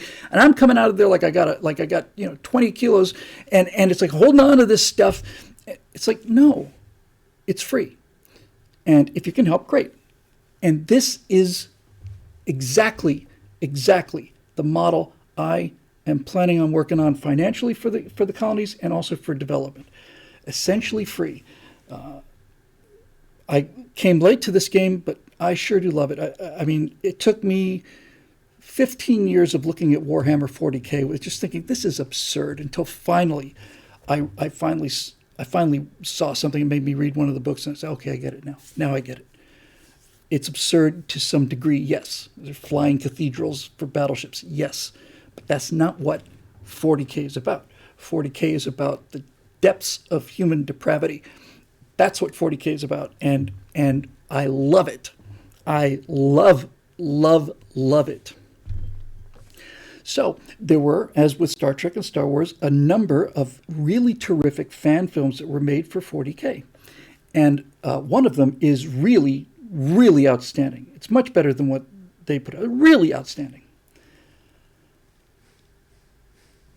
But what Games Workshop, I think, who owns 40K, what they did was they said, okay, all of these things we're gonna pull them down from YouTube. We're gonna pull them down because we're gonna open Warhammer Online. Yes, the one to look for is called Astartes. It's a fan fiction film. The guy who put it up had to take it down, but it's up in a couple of other places. It's astonishingly great, and it's a one-person animation. It's just fantastic. But game designers said, or Games Workshop said, pull it down, pull it down, pull it down, pull it down. And to a couple of them, they said, you can work for us now. We'll pay you. You make content for our streaming service, which we're going to charge for called, I don't know what it's called, Warhammer Plus probably, or something like that. Well, their streaming service sucks. It's terrible. The shows that they've got for it are terrible. Nobody's paying for it because nobody wants to pay for it. They were perfectly happy watching free, love-generated videos, passion projects that were astonishingly well done, got them excited, made them go out and buy stuff for the game, right? Made them buy books. It was doing nothing but good for Games Workshop, and they decided that they're going to do this. We're going to hold on to it ploy. We're going to hold on to it. We're going to lock everybody out. We're going to make them pay to get in. Well, it didn't work. Okay, so this is the difference between the model I want to work with and the long pre-existing model. Do you want to make people pay for something, or do you want to give it to them for free and then get all of the benefits that come from a very large fan base that does in fact generate some revenue? And to me, it's a no-brainer. It's not only smarter economically, it's smarter culturally. It's really, really good that Unreal Engine 5, which is state-of-the-art stuff, is free, and that hundreds of millions of people have downloaded it, because that means instead of a few thousand pirates like me who learned 3D Studio, there are going to be hundreds of millions of people out there who are not pirates who are also going to be learning, and some small percentage of those people are going to be absolutely mind-boggling terrific. That's what we need to talk about, or what we have talked about, and now we're going to take some questions. So I'm going to be doing a lot of time on Blender, in addition to the time I have to write for BillWhittle.com, and then time I have to write for the Daily Wire, and personal life and all the rest of it. But I've already learned enough about Blender to know there's this guy out there named Chip something or other who's built some plugins that cost like $30. And by the way, he puts out free versions of those plugins that do essentially everything else. But for $30, you get the pro version that gives you a couple of extra features. And I'm watching these demos of this guy doing things, and I'm just like, what? What? Are you out of your mind? You must be kidding me. I will show it next time or downstream, but just as a tease, if I've got a window, let's just take a cube, right? I've got a Borg cube, and I want to have a window and a room inside, and I want to be able to look through that window and see the room inside, and when the cube moves, I want it to look like it's a real room in there. Fantastic. Okay, that means we're going to have to build geometry inside this cube. We're going to have to build the chair. We're going to have to build this and this, texture it, light it, all that other stuff. Great.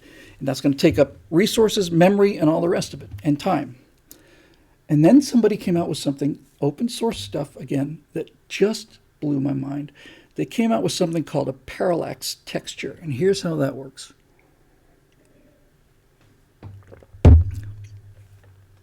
The room consists of flat planes that have stuff textured on it. Tables and people are completely flat, and they're planes, so they're not taking up a lot of geometry. But if you have flat people and you move from one position to another, not only do they not move correctly, but you can see they're flat. these parallax textures are just a plane. It's four vertices. Four. 1, 2, 3, 4. It's not 4 million, it's 4. And this plane has a texture mapped on it that looks at your position wherever your camera is. It looks at its position relative to that plane and moves these planes against each other.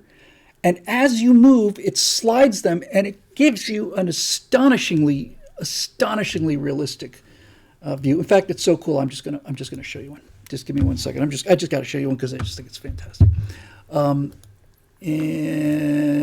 then we'll do questions. And I'll stay as late as I need to because we're rolling now, baby. All right, so here we go. Let me just find this, just because I just talked about it and you need to see it. It's really, really exciting, and I didn't even know these things exist till I started looking at Blender. So let's see, parallax texture.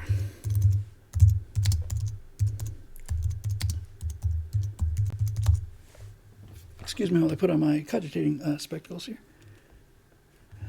Go on, I want a real quick one. I just want a quick one that shows how it works. Yeah, come on, you swing. I'm not going to spend all day doing this. I just want a real fast one. Here we go. All right, let me just download this. This is just really cool, and this is why we have Stratosphere Studio instead of the Stratosphere Lounge, because if you're here for the politics, we'll see you Thursday night. Check this out, guys. This is just amazing. I'm just downloading it now. Sorry for the delay. Talk amongst yourselves. Don't say anything mean. Start. Oh, just say mean things if you want to. I don't care. I'm not going to tell you how to speak. There it is. Come on, talk to me. Talk to me, Goose. Okay, so this is going to have some of, I got to put it into 2 different windows, but that's okay. Here it comes. It's coming through now, Con. 1 second, and I will just let it play because you just have to see it. I think it's like a minute long or something. Almost there. All right, here we go. So first we're going to drop it into the YouTube stream, and then we're going to drop it in, whoops. Come here, you. Oh, that's not the right one. Hang on out there, trusty viewers. We're getting there. You come here. All right, so that's going there. Here we go. Ready? And here it is. Okay, let's talk about how quickly we can create a apartment building using the new W parallax inserts in KitOps. So I'm going to scroll down here. I'll grab this one, and I'm going to add it to this default cube, and it snaps to the middle because we have face snapping on. And once I've done that, I'm going to grab this back area, and I'm going to actually move this up so that I can see what's going on, because I'm going to put a second floor on here. And let's just take this and move it up just a smidgen, right? And then we're going to grab another one of these. Let's try this one right here. And I'm going to add that insert. I hit the N key to get rid of that face. And we'll put that one right about there. And then let's go ahead and grab one more, and we're going to stick him something like right about there. I'm going to move this up just a little more, something like that. I want to add. All right.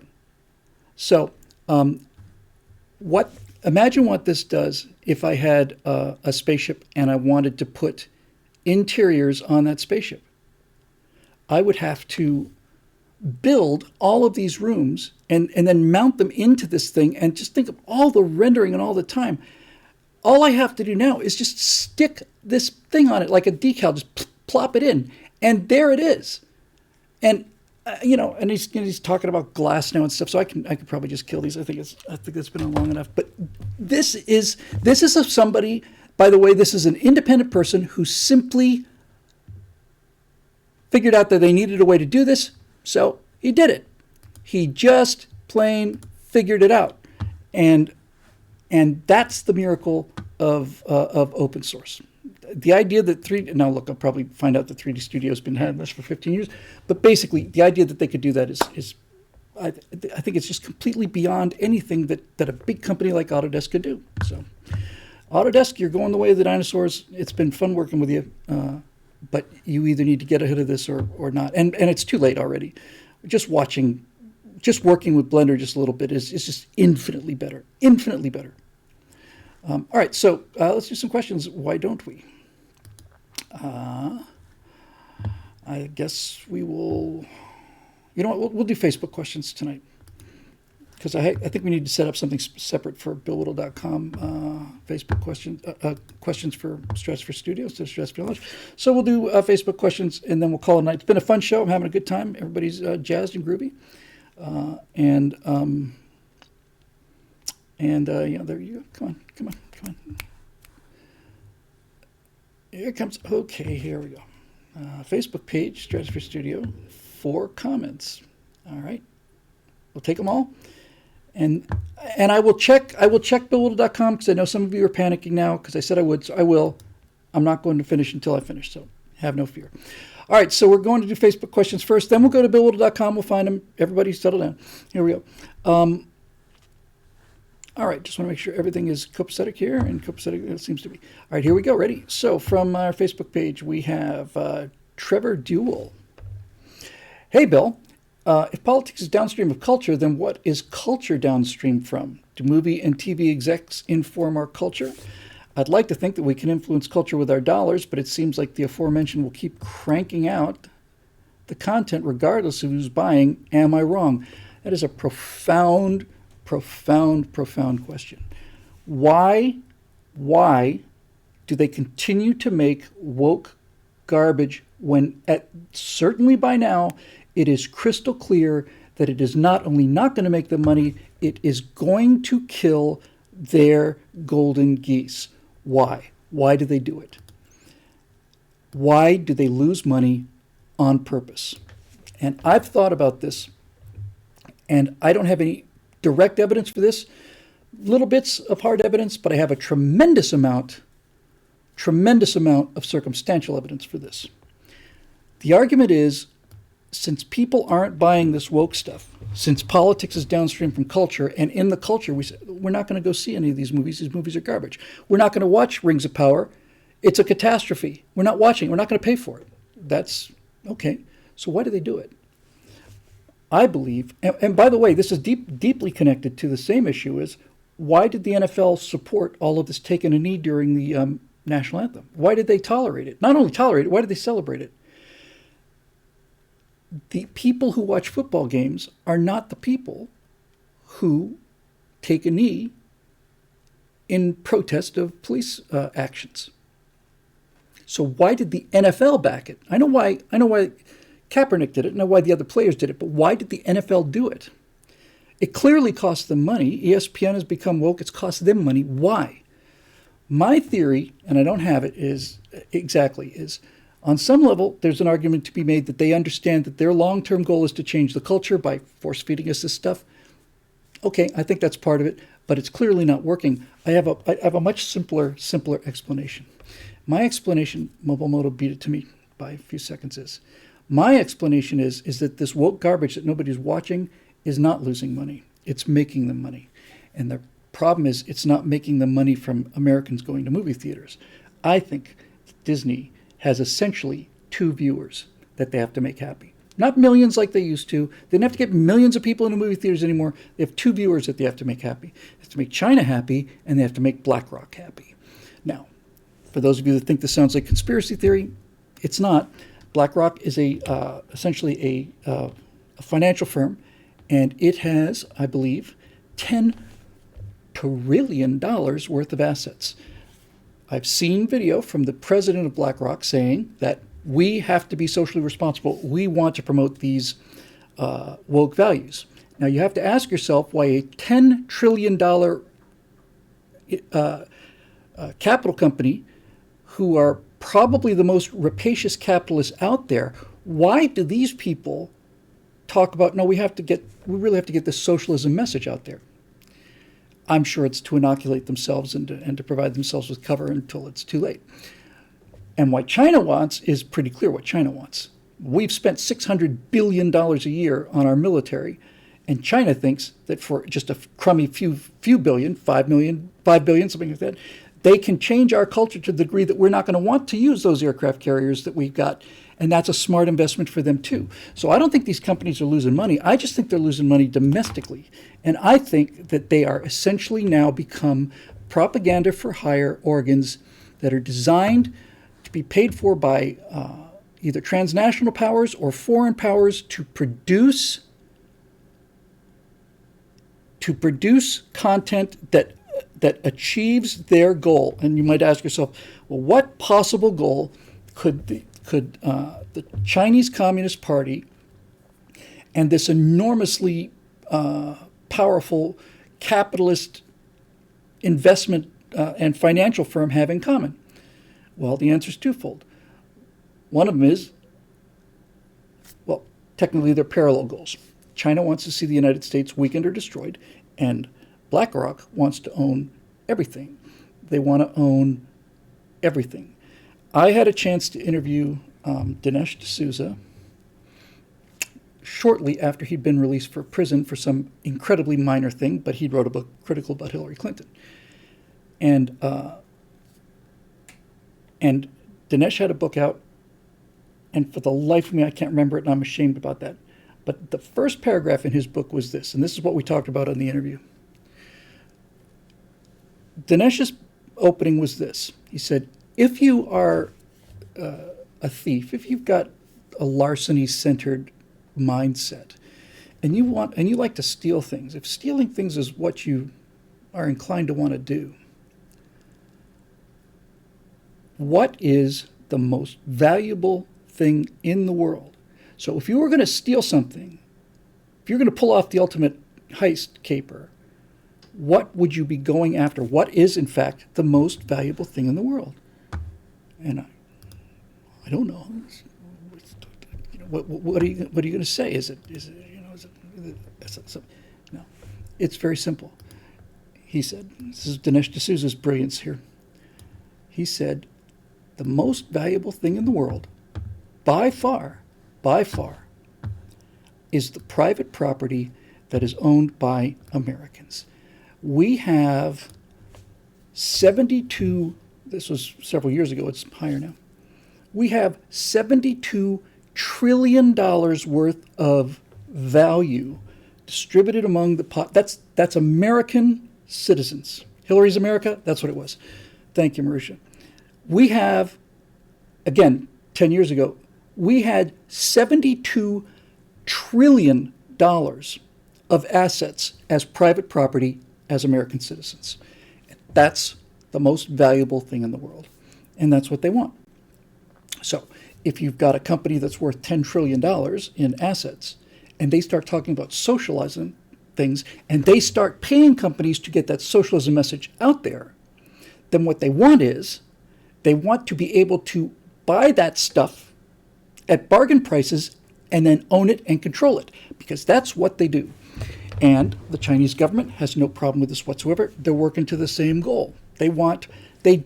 Free American citizens are the only thing standing in the way of the aristocrats of the world, and it's always been just the United States of America that has been the bulwark of individuals against kings, priests, emperors, and all the rest of it. And it's been extraordinarily effective. That $72 trillion, most valuable thing in the world, is owned by private American citizens like you and me, and they want it. And so they're trying to get it. And we're here, meaning BillWhittle.com and the rest of us, we are trying to stop them. And we don't have trillions of dollars. So that's why this stuff continues to get pumped out, and it will continue to get pumped out. And while the power that they have is enormous, there is one power that they do not have, and that is they do not have the power to convert people by speaking the truth. The truth is not on their side. People want to be free. People want to be prosperous. That's our brand. That's what they're trying to destroy. And the reason that they're spending billions of dollars on this stuff and they're getting very, very, very little return on investment, you can make a compelling argument that they're actually hurting themselves by doing this. I think they are. I think they're actually worsening their case with this money. But since they're predicated on a lie, they're not getting anywhere. And my entire meta purpose now is to go into that enormous cavern in the pop culture where Star Wars and Star Trek and all these other things used to live, and go in there and put in something that is exactly the same emotional tone as the original Star Trek and the original Star Wars. It's hopeful, it's optimistic, it's realistic, and it's fun. And it's good storytelling. And I think if I can just get this ball rolling, I can move into that space and not only change the culture, make a little money at it too, which wouldn't be bad at all. At all. So, moving on. Eric Blake, peace and long life, be a little live long and prosper image of Eric Blake. By the way, there's a picture of, I saw this on Instapundit today, of Stacy. It's funny how I always forget people who don't really matter. Come on.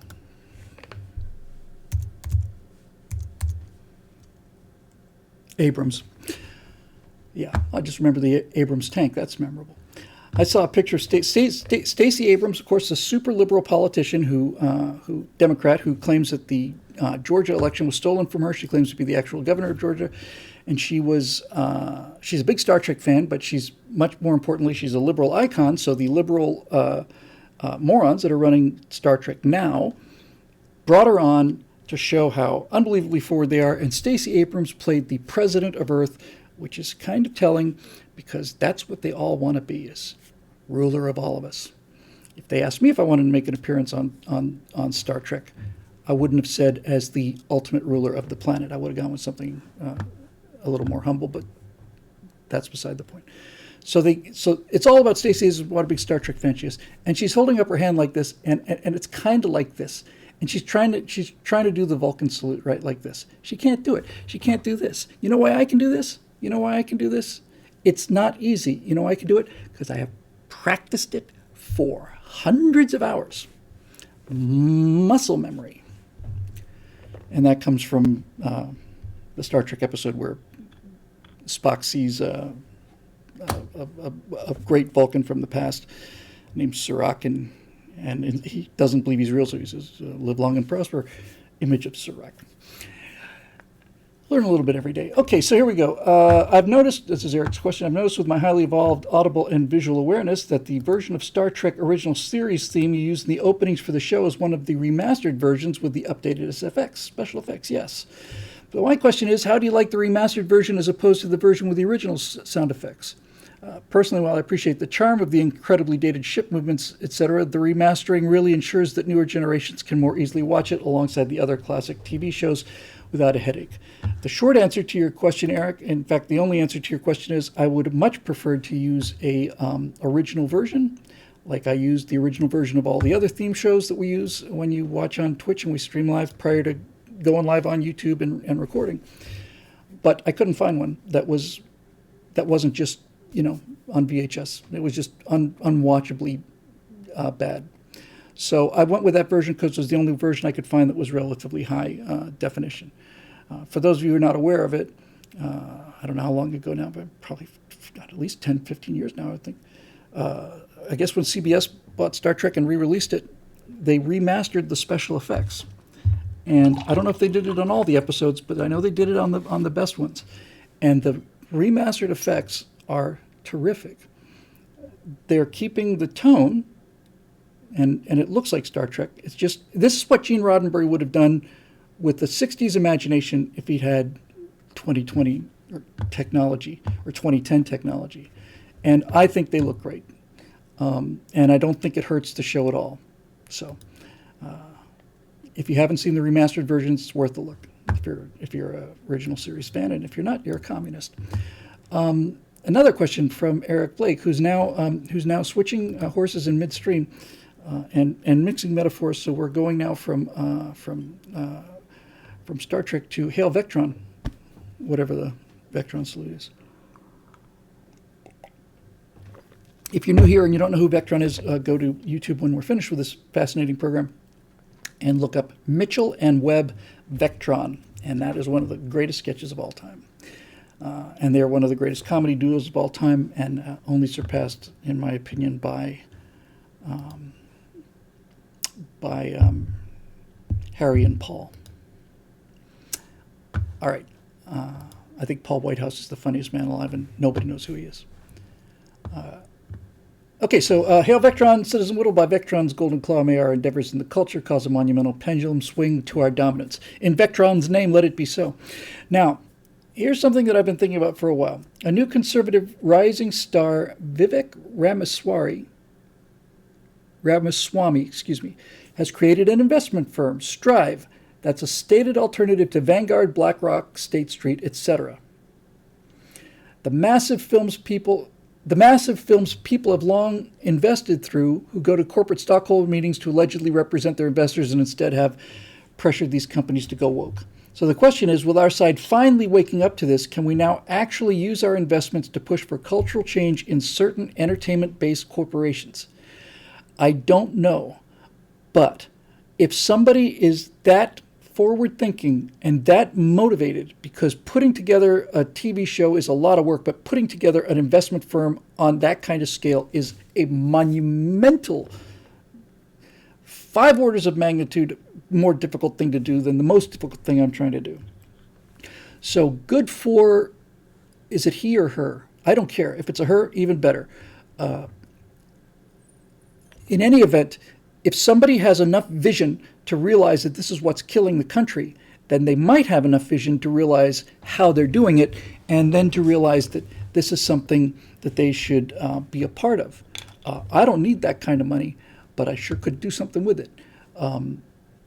One of the things you find when you deal with something of that size is that you can actually need much less money than they're interested in lending and or investing. But I had not heard of them until this very second. And I'm very, very glad to see that. And I predict good things coming from it. And I predict more things like this are going to happen, because I suspect that if this fund is designed to circumvent entertainment companies that no longer entertain people, then the entertainment dollar that still has to go somewhere is going to go to them. And if it goes to them, then Strive is going to start being the place where people will be investing their money, because that's where they're going to make more money. See how it works? Very simple. Okay, well, the fourth comment is from Michael Baker. Just for Aussies, that's 11 a.m. Eastern Time, 1 a.m. Zulu, referring to the show start time. And thank you, Michael. I had a great time in your country. I really did. In 1998, I had spent 3 months in Brisbane. Just the most fun people in the world. I could not have had a better time or been treated better by anybody. I loved Australia, loved the Australians. Fantastic people. And it's extremely flattering and kind of mind-blowing to think that, people watch this down there on the other side of the planet. Some of you watching it live now, it's just astonishing, really, There's so much going on that's terrible, and there's so much going on that's wonderful. It's a strange world we live in. All right, so go to BillWhittle.com.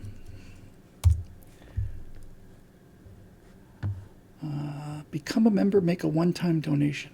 I think I'll make a one-time donation. No, I'll do both. I'll do both. So let me become a member here I'll become a producer level, because this guy seems to know what he's doing. Okay, got that going, and then I'm going to make a one-time donation of $1,000 to that. And okay, so now that we're at BillWhittle.com, we got that sorted out. Let's see what we got here.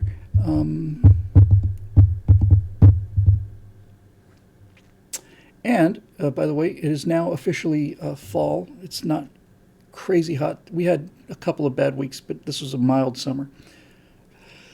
Pretty cool summer. We got to do something about that, because the climate is changing. It's much cooler summer than we had recently. But I haven't had to run the air conditioning since I started the show, which is nice. All right, Raiders Club, Stratosphere Lounge questions and more. I'm going to hope and see if they're in there. Let's see. And thanks again to Henry and all the rest of you, Marusha and GK and all the rest of the guys who what's the word I'm looking for? Curate this. Thank you. Hey, my God, there's 17 posts in there. Stratopop. I like the sound of that. Well done. All right, let's see. Marusha's basically curating this thing. Thank you, Marusha. Thank you very much. And thank you to Henry Lumley for doing the Stratosphere Lounge stuff. Really appreciate it. Let's see here. Okay.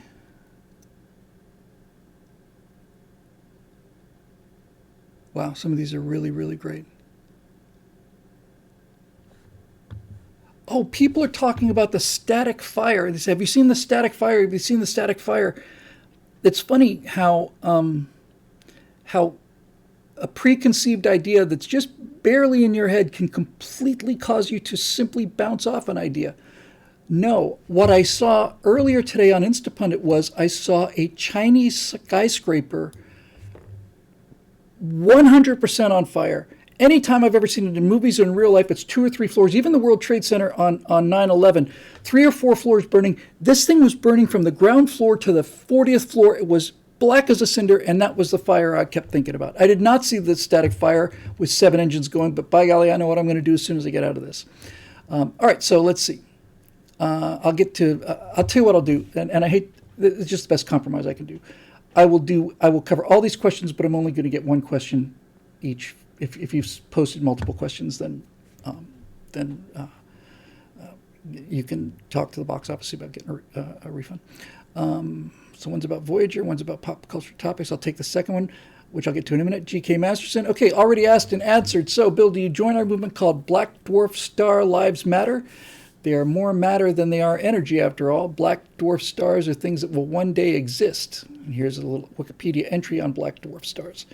I know that there's a video out there called, I don't know what it's called. It's called Imagining the Future, and it basically looks at the history of the universe from the Big Bang to the heat death of the universe, and I think it does it on a logarithmically increasing scale.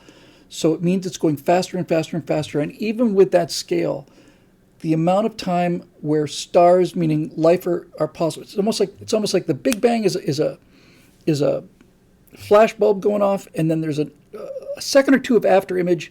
That's the period of life when the universe has rules and temperatures and so on and matter that allow life to exist.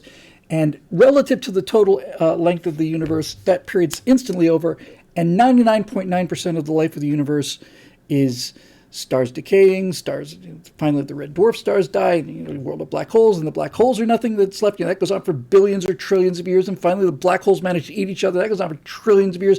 Then eventually it's just nothing but soup, and that goes on for billions and trillions of years. And then finally the neutrons decay, and you're left with absolutely nothing.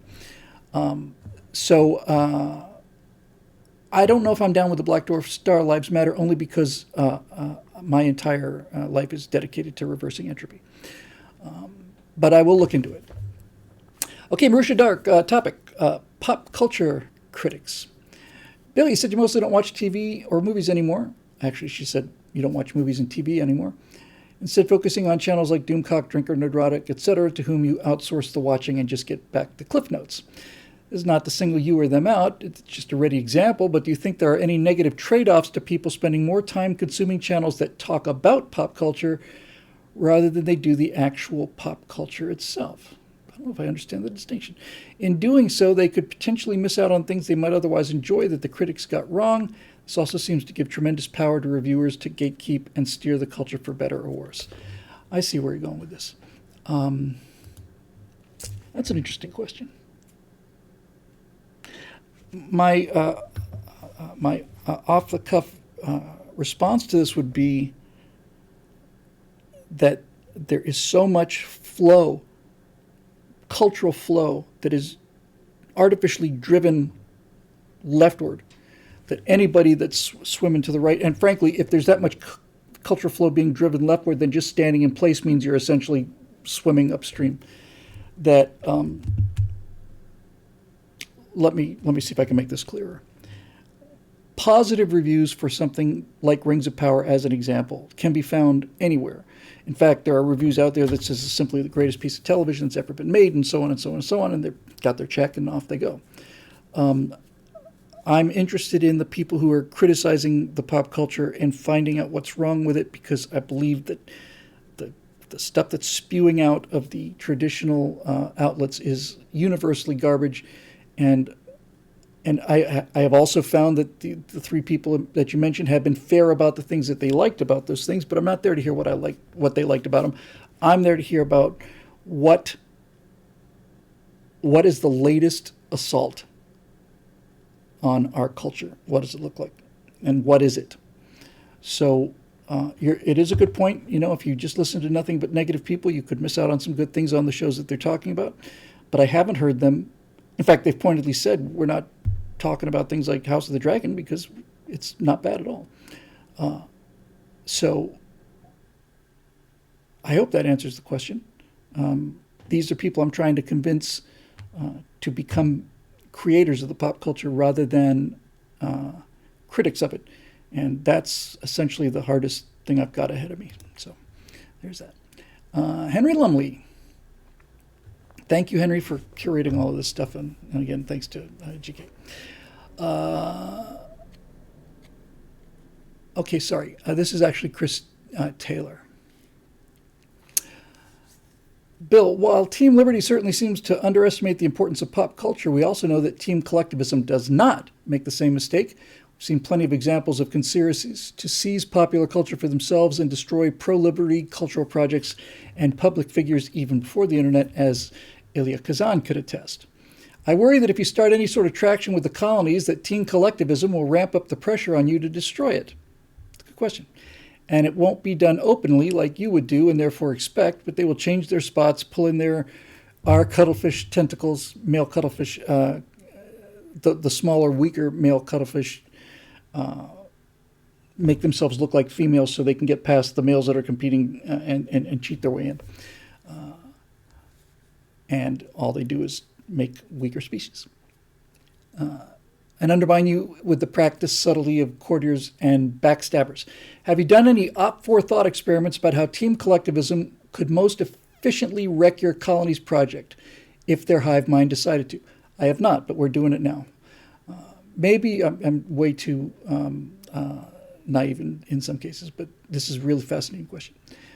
Maybe your crowdsourcing platform won't release the money because you've been identified as a hate group. Certainly, you should be prepared for that bill as a racist propaganda file to be used again. I've got that in mind. And whisper campaigns, keyed card, lawfare, tainted food, corporate espionage and sabotage, harassed wife, a fentanyl smeared door handle, swatting, all of that stuff. I doubt they see you as a big enough danger right now for an Arkanside, but let's hope you get successful enough that one day you have to worry about those too.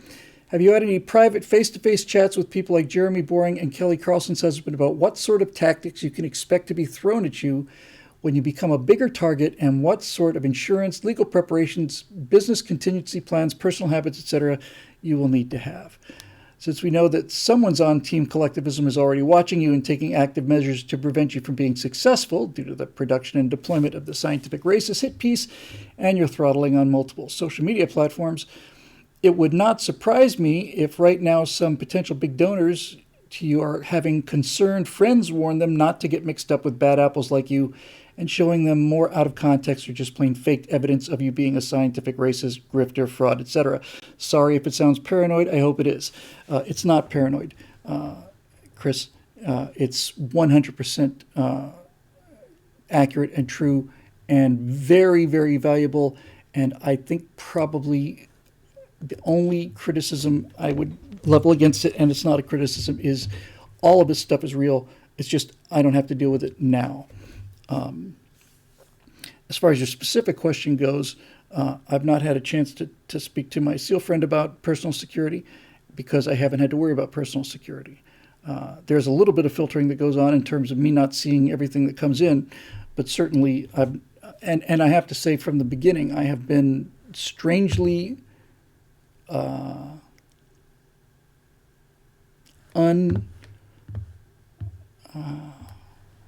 untargeted. I don't get anything like the kind of, I don't mean anything like, even when I was really, really pushing views, I never got the kind of hate mail that Ben Shapiro gets or Tucker or Sean Hannity or any of those guys. I don't know why that is. It's part of it is I'm not as exposed as they are, obviously, but I'm not even seeing it in. I'm not aware of it. The only threat I can actually remember is a conservative who actually threatened my life when I wrote that Twitter killed Andrew Breitbart, and that tweet came out live, and I saw it as I was going into a restaurant, and I got this guy's number and called him up, and I said, "You just made a public threat against my life. You plan to carry this out? Because if you do, I will be prepared for it. And so, oh, you said this. I said, I'm not talking about what I tweeted. I said, this direct threat on my life, is it serious or not? Well, I can't believe you're real. I want to know if you're serious about this or not, because if you aren't, then this conversation is over. And if you are, then I will prepare myself. Well, I don't know. Of course, I didn't mean to. Click, goodbye. That's about it. And I mean, look, there are credible threats and there are non-credible threats. To some degree, people are filtering for me. Scott and our wonderful operations manager. But I'm quite sure that they wouldn't filter out anything that was serious, because that would be irresponsible. I don't get them. I don't get that level of hate. In fact, pretty much the level of hate I get is the level of hate we got from what was the name? Was it? I don't remember. Not important enough to remember. Just a general. You said this, and this has upset me. Welcome to the internet. But with all that said, Chris, I regret that success will often require those kind of things. I'm not at all concerned about the whispering campaign or turning off of investors. That's why we're crowdsourcing this thing. That's why I'm able to speak my mind, right? I don't have a boss. I have thousands of bosses, and so the only thing that I could do to get fired and shut up in terms of shutting me down financially is I could start going way off of my principles. That's about it. However, yes, when you become more successful, you have new things to worry about. I have never talked, that's not true. I have talked with Jeremy about security. One of Jeremy's employees had a very credible threat. And they had, Daily Wire's had security since there's been a Daily Wire. I imagine that they are much more comfortable in Tennessee than they were in Los Angeles. And it wasn't a security threat that drove them out of Los Angeles. It was just naked, crazy people blocking the entrance to their office on Ventura Boulevard, that kind of thing. But the security that they have now, when I visited them last, a year and a half, 2 years ago, I'll be going back out there pretty soon, I guess, is extremely robust. It's extremely robust, very professional, and I'm alarmed that that they need it, but I'm also comforted by the fact that they've got it. So the short answer to your question is I have yet to receive anything like a serious threat to me. And furthermore, as my wife worries about this, I don't. But I'm also, one of the few advantages of being relatively low on the pecking order. If somebody were to seriously get violent, I'm not on the top 5 list, and I'm not on the top 10 list. So if the show gets some traction, then that's why we're doing it. We do the show to get traction. And I don't want to upset Natasha, who's watching this, but the ultimate answer to your question, the honest answer to your question is, it's not exactly I don't care. It's kind of more like, okay, so be it, right? I mean, this is the thing that I've learned from my study of the Nazis, and especially the Soviets. There comes a point where enough people acquiesce and stay silent so that an actual atmosphere of fear begins to germinate. And when that atmosphere begins to germinate, then the people who are doing the fear-mongering can focus and concentrate that, and it's almost like starting an engine. And I just refuse to start that engine. I won't let it start, at least as far as my life is concerned. I look at the history of these totalitarian regimes that have killed millions and millions and millions of innocent people, millions and millions and millions. And there's always a point, in fact, there's decades of points where if somebody had spoken up, if somebody had acted, if somebody had not been so afraid, then they could have averted it. And so while all of these concerns are legitimate, I don't feel like they're necessary yet. If time comes that they will become necessary, then I'll put them in place. And if something should happen, then okay, that's beyond my control, and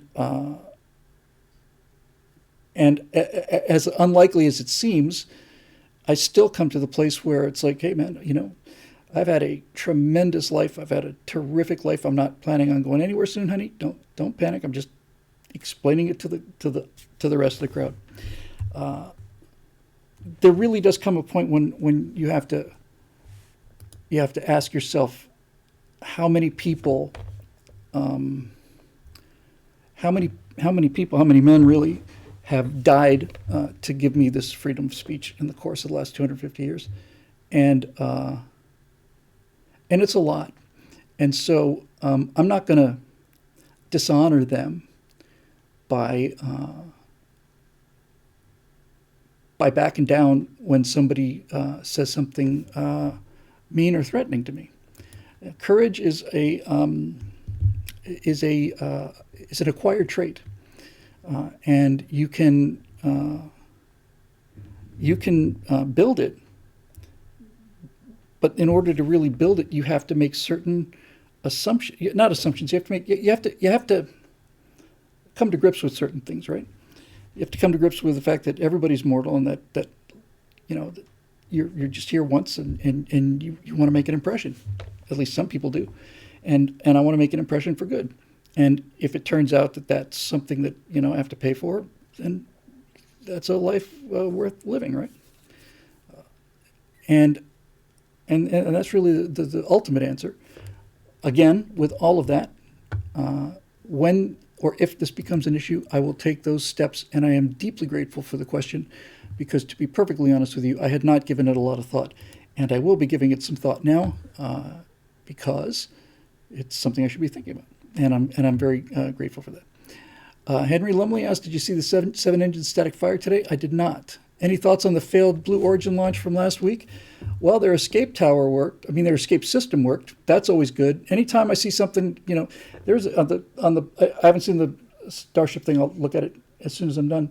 But on the Blue Origin launch, you can see that one of the rocket engines starts coughing out, phlegm, and just before the capsule goes off, you can see the capsule and the booster starting to deviate. They're starting to deviate, and the thing's out of there. Blue Origin is the biggest disappointment in private space industry. They had a lot more money than SpaceX, and they started a lot earlier. And the difference is that Blue Origin is Jeff Bezos' hobby, and SpaceX is Elon Musk's life. Somebody else pointed out, you see Elon Musk on the manufacturing floor all the time. You never see Jeff Bezos at Blue Origin. I suspect they have, that fear of failure thing, because when you don't fly very often, the less you fly, the more important each flight that you take becomes. And the more important it becomes, the less you want to fail. And the less you want to fail, the more likely you are to not innovate, which means that the only way to avoid failure is to go out there and fail aggressively.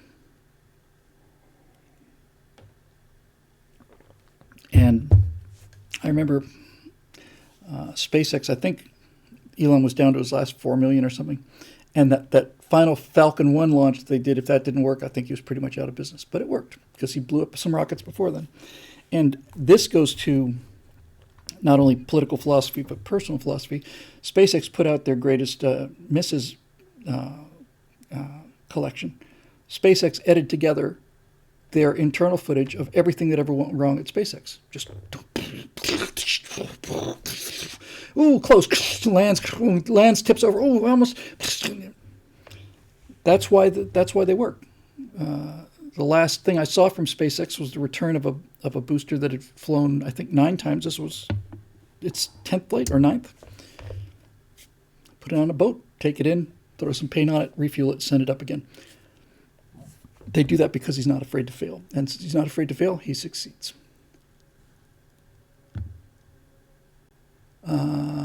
Mersha, let's see.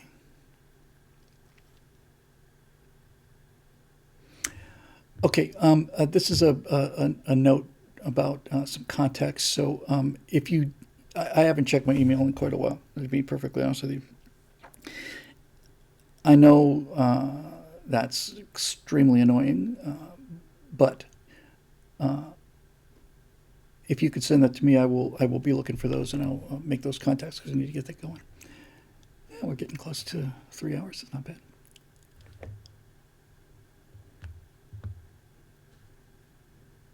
There's another one from Chris, but Chris, like I said, I'm going to try and do another one from Chris. Please, if you don't get them, I've said this before, if you don't get them answered, please ask him again.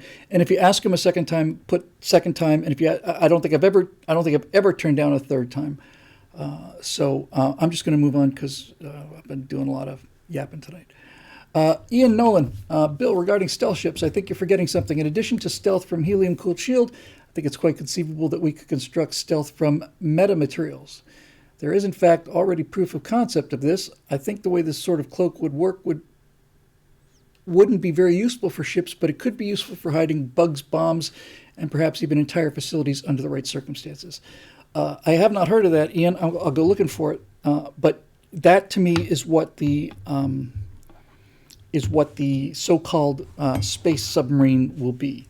In The Expanse, you just glued some funny-looking black stuff on top of an asteroid or whatever. Now it's a stealth asteroid. That's ridiculous. The submarine is now the ultimate weapon. It has been since the Nautilus. Aircraft carriers are the thing to have in a conventional war, but if you really get down to serious business, subs are, you're gonna live and die in your subs. So submarines are now have a capability that was beyond imagination in the early days of submarine. I believe that the farthest that a stealth ship in space will get will be something roughly equivalent to either the early days of World War I or maybe even the pre-World War I days, where it is capable of doing an extremely small number of things and very, very limited. It's not a cost-effective weapon yet. In World War I, it's getting to be. By World War II, it is a game changer. But I think the physics basically say that, you know. So there's that.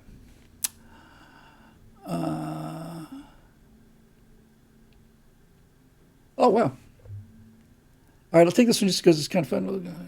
Do we have, let me see how many's on page 2. I'm running a little bit out of steam here. Let me just look at page 2. Okay, I think I get there. Because this has already been taken, but this is a fun kind of question from somebody just answered. Where'd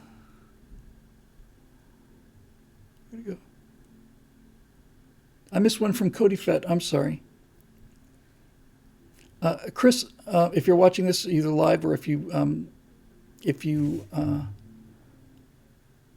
are watching it recorded, you've got a question about osmium and dense material. I'll try to read that after this while I'm uploading it. I'm not going to have time to answer it now because I already got to one of yours. But if I don't answer it, and I won't tonight, please ask it again because it looks really, really interesting. Who did I miss? Cody Fett. Hello, Mr. Riddle. I've been watching your stuff since the early PGTV days. This is my first time submitting a question. Well, hi, Cody. Thank you for joining us, and thanks for your support. This is related to visibility and how you're explicitly making this change to people's minds, which requires popularity. When you've talked about the colonies before, you've emphasized that no one has ever done stories like that before. However, this isn't the case. I can recall a number of properties over the years that tried to do something similar, but just never caught on. What then is your plan to counteract that? As the example that best springs to mind, Starship Operators. I agree, I've never heard of it. Hard science fiction story where the protagonists use an advanced ship to fight against numerically superior opponents. Fights take place over tens of thousands of miles. Everyone is floating around in zero G, and the UN are the bad guys. Sound familiar? If it does not, it's because if it does, it's not because you heard the story. It's because no one has ever heard of Starship Operators. No one. Now, I don't know if that's a book or a series. I'm kind of assuming it's a book. This could be down to a medium. Oh, yeah. 6 books and a 13-episode anime. Okay, that answers that question. Exposure time, just spring of 2005 for the show. Advertising or any number of factors up to and including the zeitgeist of 2005 being there's too much sci-fi out there. The big question for you is, how do you minimize your chances of the product being the next forgotten piece of media? P.S. I really hope your product succeeds. I've been watching long enough to see the whole arc of development, and I want to reach the end of the rainbow, so to speak. Thank you. Okay, so actually, let me just deal with Starship Operators first. I personally am not a big fan of anime, but that doesn't affect the argument. My again, these are always my first take on these things, but I'll just make the argument this way.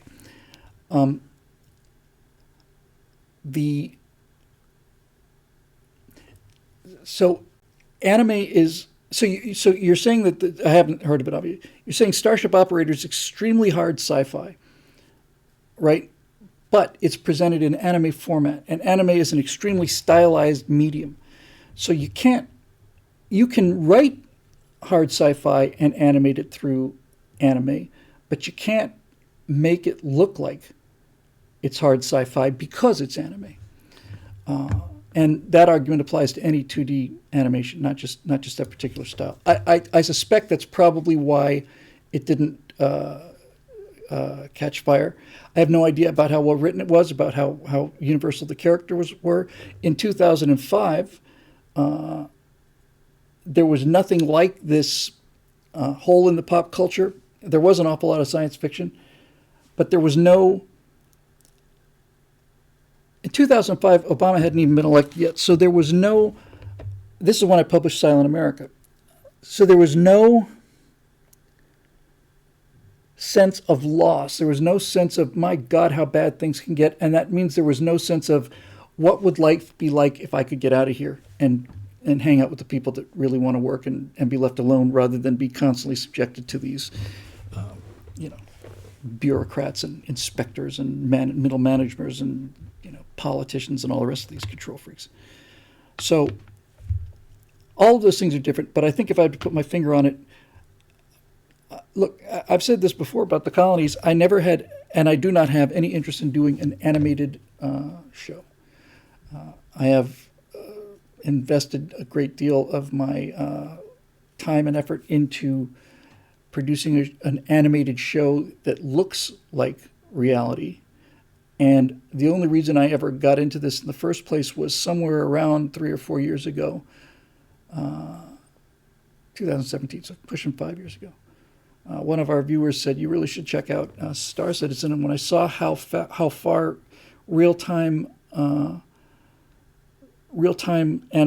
animation had gotten and how good it looked, and that was 5 years ago, that's when I began to realize, okay, this is something that I'm interested in, because I can see this becoming a puppet show, meaning that I can do it in my own little box in my own room by myself if I have to, but I can get very close to telling real stories. I don't have any interest in doing this.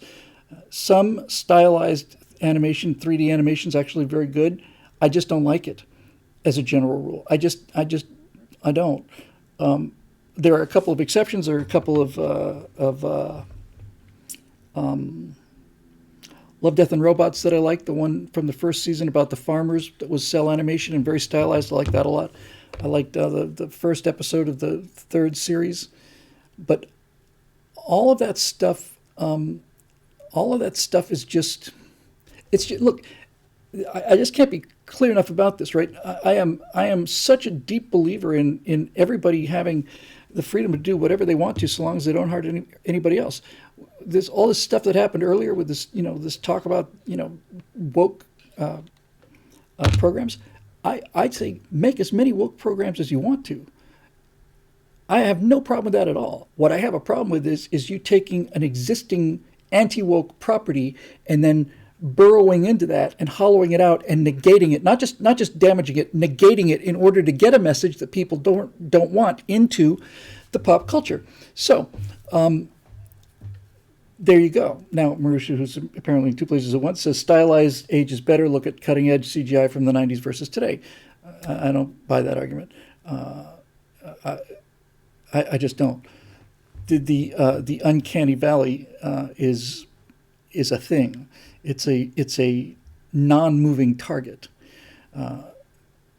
There's no question that people, including the biggest people, I'm talking to you, George Lucas, thought the technology was further ahead than it was, and furthermore, they had a scale issue. So if you look at the crummy CGI from the 90s, that's interesting.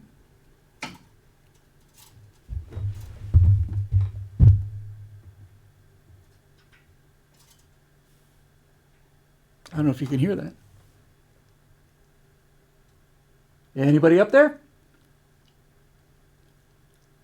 Something poking around in the air conditioning ducts up there.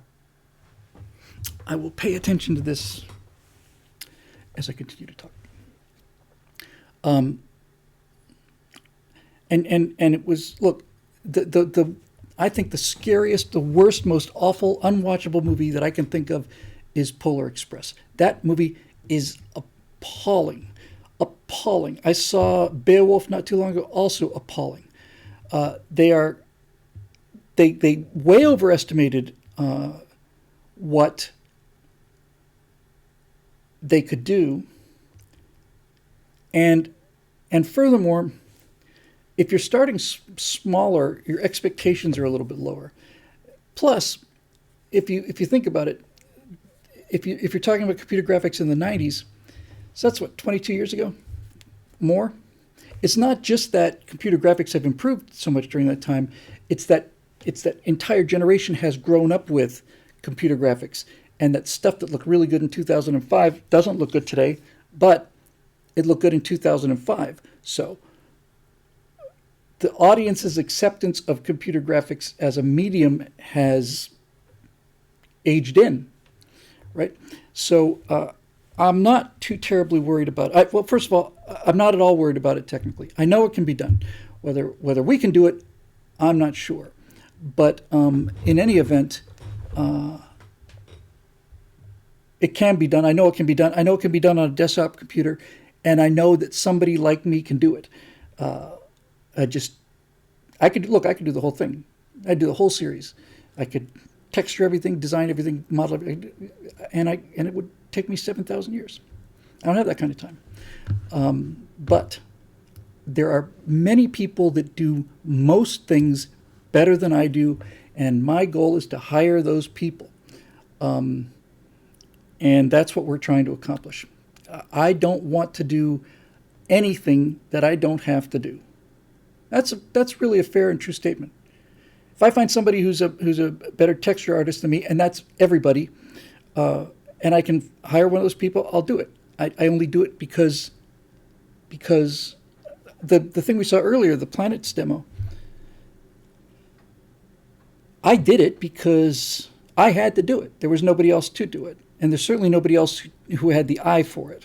And this may be another part of your issue, of an answer to your question. I'm a little unique here, certainly in the political world, but especially in the computer graphics world. Virtually everybody I see out there with animation, or anybody out there who's doing these kind of things, are coming at this as animators, and they're trying to make movies. And I'm coming at this as a movie maker, and I'm trying to do it through animation. It may sound like sophistry, but it's actually very different. The planets that you saw, I probably spent 6 hours of work on those. None of those are the models out of the box. There are blueprints for every one of those planets you saw that are out of the box. I modified all of them, except I think for the lava planet. I might have left that one alone. Maybe another one. But in any event, I went in there and started tweaking them, and I certainly composed the shots. The shot composition alone makes that very simple demo. Here it is. I mean, you just turn it on and render it. That and the music, the titles, the font, the placement, the timing of the edits relative to the music, which is a real kind of an analog kind of a musical piece. All of that stuff is stuff that comes in with me from places other than animation. And I hope that all of those things together will make enough difference. I'm certainly expecting that it will, so we'll see. Okay. Martin Archer, did you watch 1883 yet? It's exactly pertinent to so many frontier homesteader things you've talked about for the colonies, plus it's skin to a Shakespeare Western. Akin to a Shakespeare Western. Shakespearean Western. I have not watched it yet, Martin. Once you mentioned it before, if you mentioned, I think it was you, I did look at the trailers because after I get finished with the show, I have to, convert this and upload it. And this one I'm going to have to edit as well. I'm going to have to put in the clean version of the animation for the stuttering that it did going out.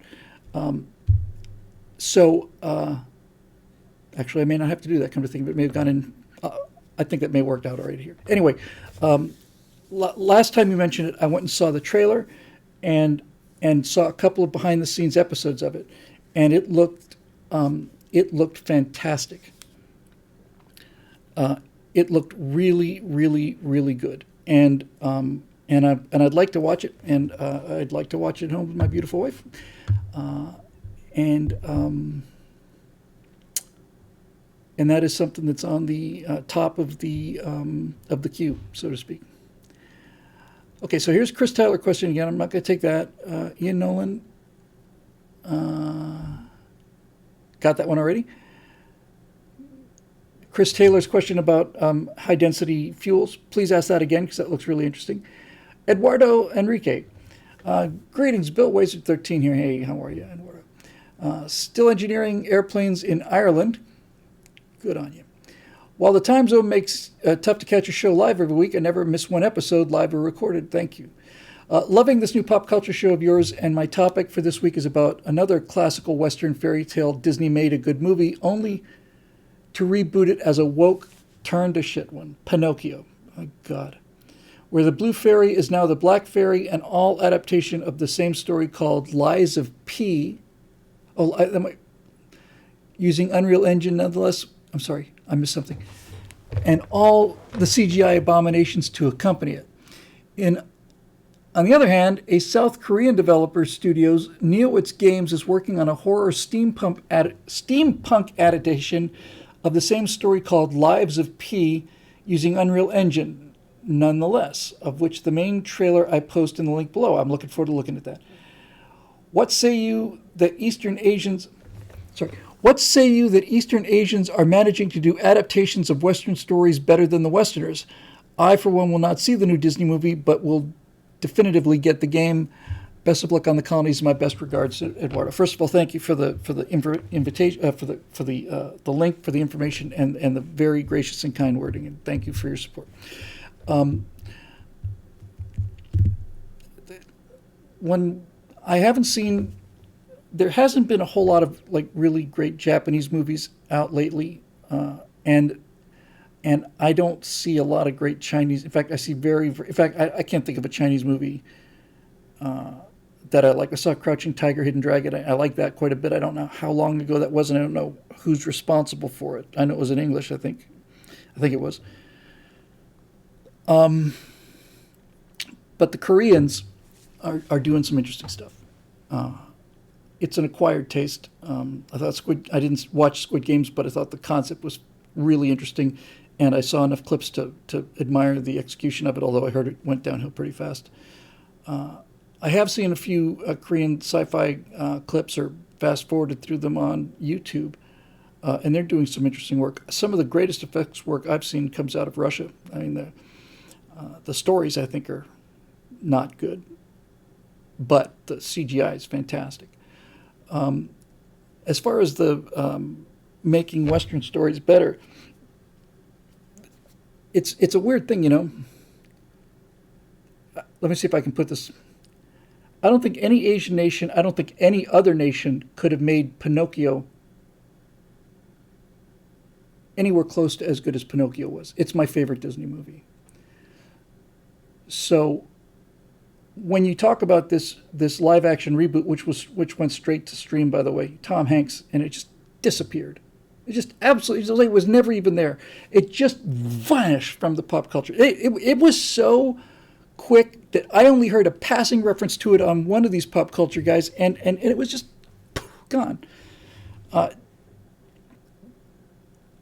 Disney is destroying itself. It's eating itself, and it's done irreparable damage to the brand. I've also heard, by the way, which is really more heartbreaking for me personally, that the theme parks are really starting to get nasty. That Disney World is starting to look shabby and dirty and broken down rides and stuff like that. So I don't think it's so much that the Asians are gaining on us. It's just that the Asians are not. They're not the thralls of the woke philosophy that is basically destroying everything of value, and that's not an accident. It can't be an accident. Yes, the black fairy, black bald fairy, it's a statement. It's an FU statement, and that's why the thing has disappeared, because audience members don't like being told FU by the people who are presumably entertaining them. And let's be clear about this. That's what it is. All right. That is an aggressive move to have a black, bald fairy godmother for a story that originates in Northern Europe. And just by that, they basically have said, this is not entertainment, this is messaging, this is for all of you racists out there, so that you'll get the idea. And as Doomcock pointed out, and in fact, I've never seen it better, when he was talking about things like Disney and Little Mermaid, he said it's not just raping our own culture. He said the biggest crime is remaking Little Mermaid or Pinocchio or Lion King like this, live or whatever, is it blocks kids from seeing the originals, which are pure magic. And he's 100% right about that. Yeah, Pinocchio is my favorite Disney movie by far. And when I saw all I ever saw was a poster on the freeway of Tom Hanks, and I thought, oh, how exciting! And then it's come and gone. It's like it didn't even make a sound. Good. This is this is actually now that I think about it, an even better sign, because when they put out something that makes people angry and people refuse to see it, that's a good sign. But when they put out something that's so appalling that people don't even mention it, that it just doesn't even, it's just, oh, okay, yeah, fine. That's a step further in the right direction. So, there's that. Okay.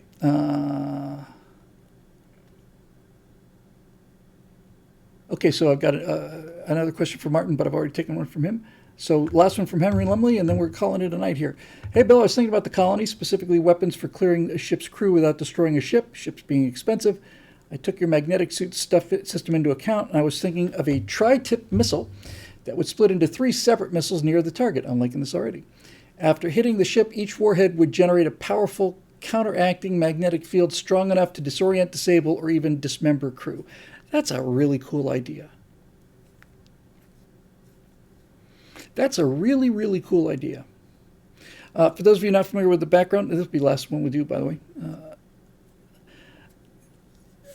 In a CG animated show, you can make it weightless, unlike The Expanse, where you had to have the magnetic boots and stuff.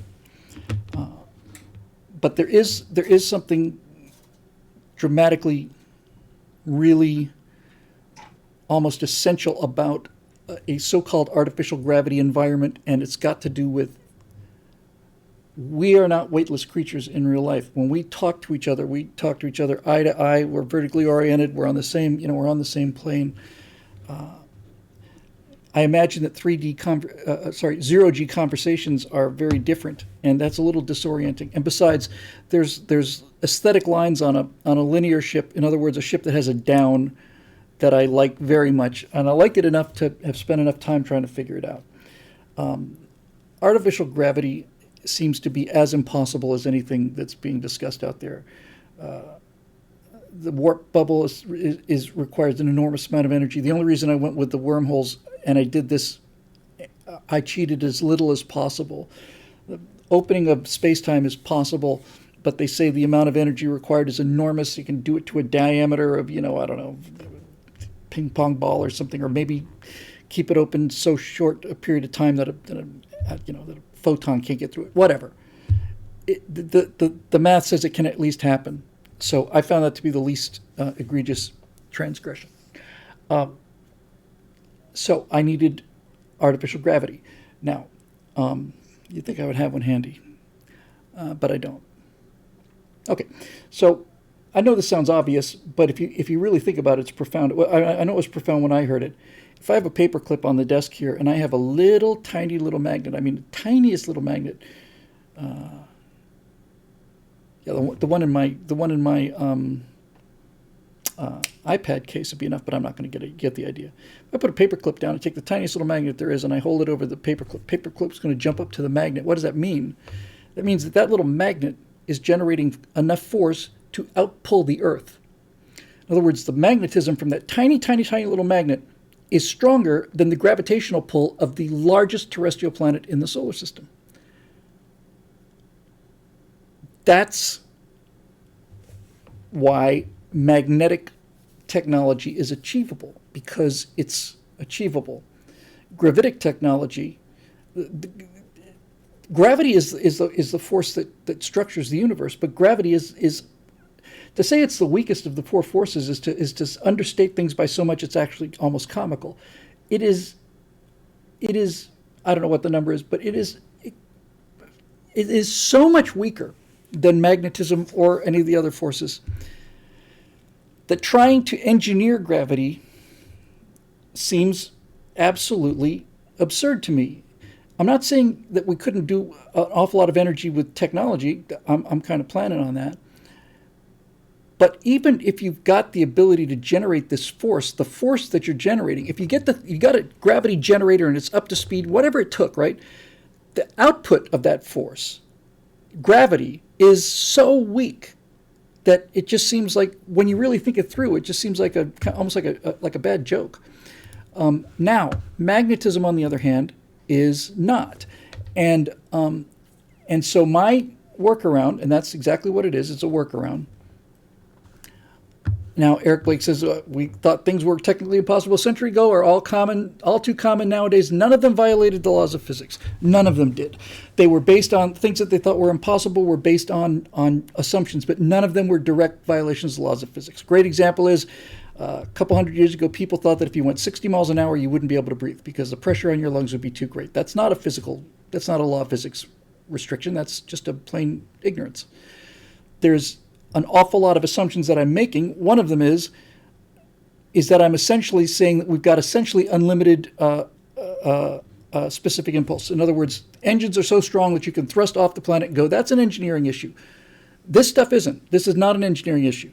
There's nothing about a rocket that's engineering impossible. Couldn't have built a liquid rocket 300 years ago, but there's nothing about a rocket that was impossible to theory, and this is what I'm talking about. So my thought was, okay, so if I want to have artificial gravity, I can either go with the magnetic shoes thing, like on the Expanse, which I just thought was ridiculous, just really. And by the way, it was cheating too, right? They'd show clunk, clunk, clunk, and then it's weightless. You get little red lights on your boots, clunk, clunk, and everything's, nothing's floating around in the air. You get the idea, right? So I thought, okay, well, how can we do this? Well, magnetics could work. So instead of magnetic boots, how would we make gravity feel like gravity? And I realized that you could put on a metallic skin suit, a ferrous-based skin suit, and then by manipulating magnetic fields, you could create something that felt an awful lot like gravity, but it would be weird gravity because you'd feel yourself being pulled down to your chair, but your internal organs, for example, are weightless. But it would look like gravity, and it would behave like gravity, and it's possible. We're doing things with magnetic technology now in fusion cores and stuff. That's possible. There's no violation there. I'm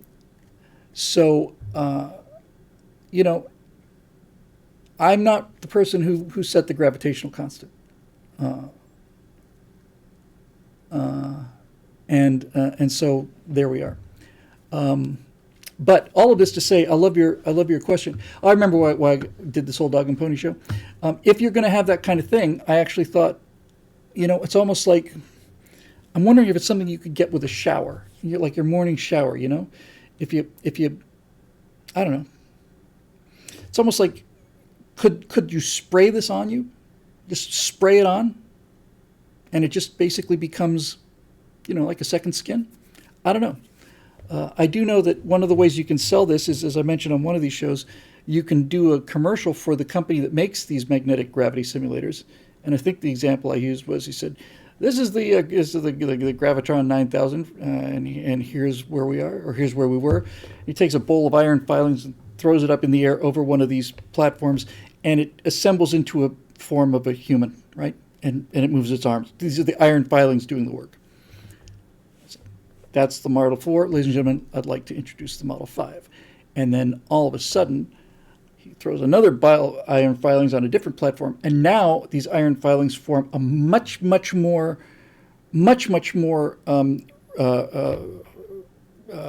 granular human. It's not just a blocky thing; it's the fingers, and it looks almost like a real person. It says, "We are getting this to the point where you will not be able to tell the difference." International gravitics, and you end the commercial that way. So that's it. Now, the idea that if you're wearing something you can't get out of and it's magnetic, that you could use as a weapon, I really liked. One of the little tricks I've been keeping in my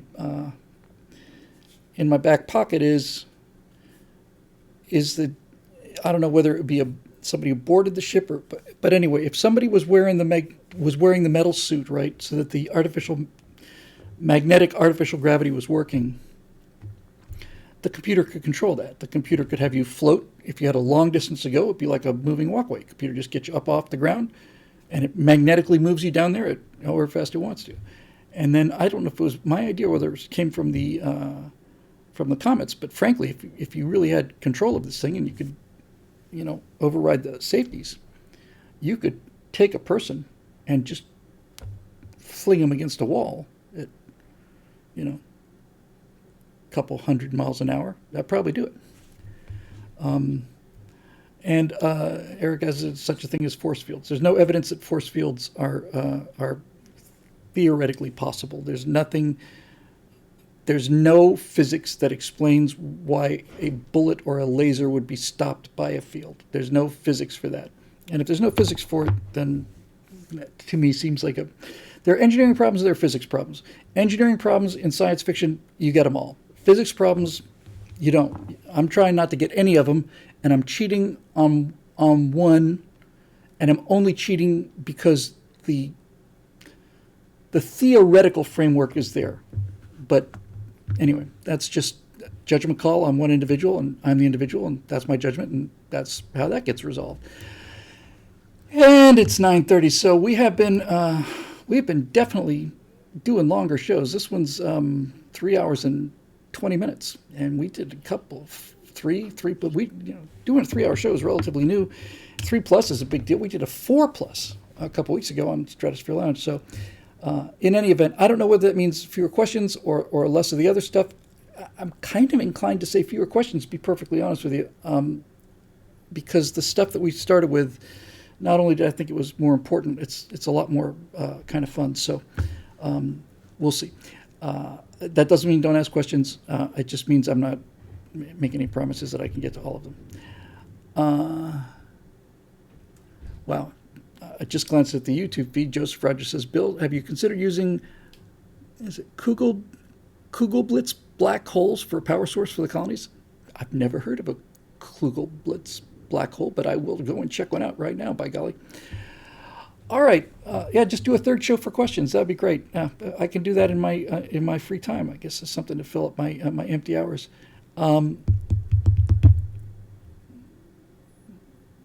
Could you use those iron filings to move it out as a shield? Yes. Very well played, Legendary Sideburns. Yes, actually. Let me. Wow. That's a great answer.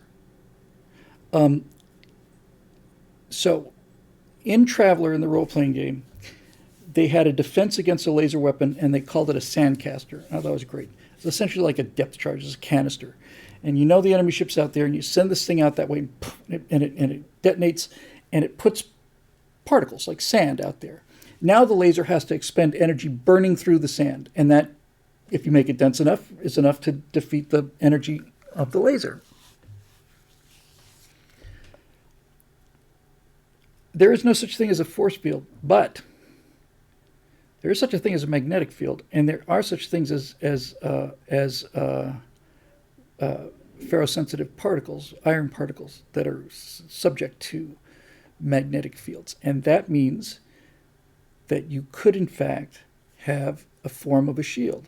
It wouldn't be, the magnetic field would not be the shield.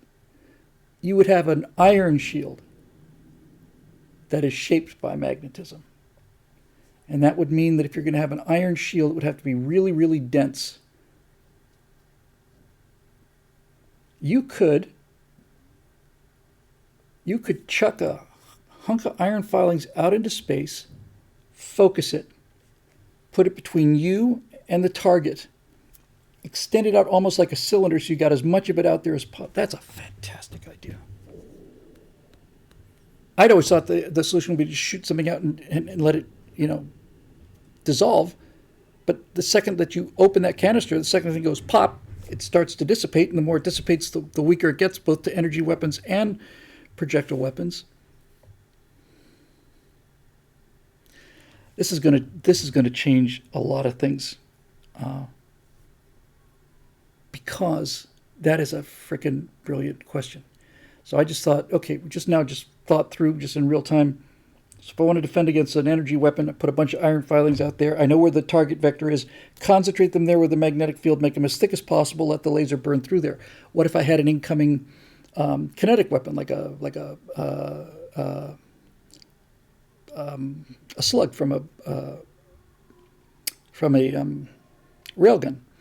Well, the railgun, to accelerate it, would have to have something magnetic, but probably that would be like what we have today. You'd have like a tungsten dart, which is not magnetic, and it's got a magnetic sabot around it, and so you accelerate this thing and it comes apart, and then the dart goes through. So how would you deflect the dart if the dart's not magnetic? And then I realized if you could do that with the field, you could probably throw another chunk of iron filings out there, and this time angle them to the incoming vector. You'd want the minimum angle so that the dart wouldn't penetrate this thing, you just deflect it. I think that might actually work. I really think that might actually work. Good night, everybody who's leaving, because we've been on here for a long time. That's going to require some thinking. That's going to require some thinking. But I think that would work against. I think it would work against both. Yeah, Charles Goodman says you want to make layers for kinetic projectiles. What you'd want is you'd want to get that thing as far out as you could, because the further out it is, the smaller the deflection angle. If you're trying to deflect a dart, you want that metal plane to be as close to incidental to the vector as possible. If you have it at right angles, it's going to go right through it.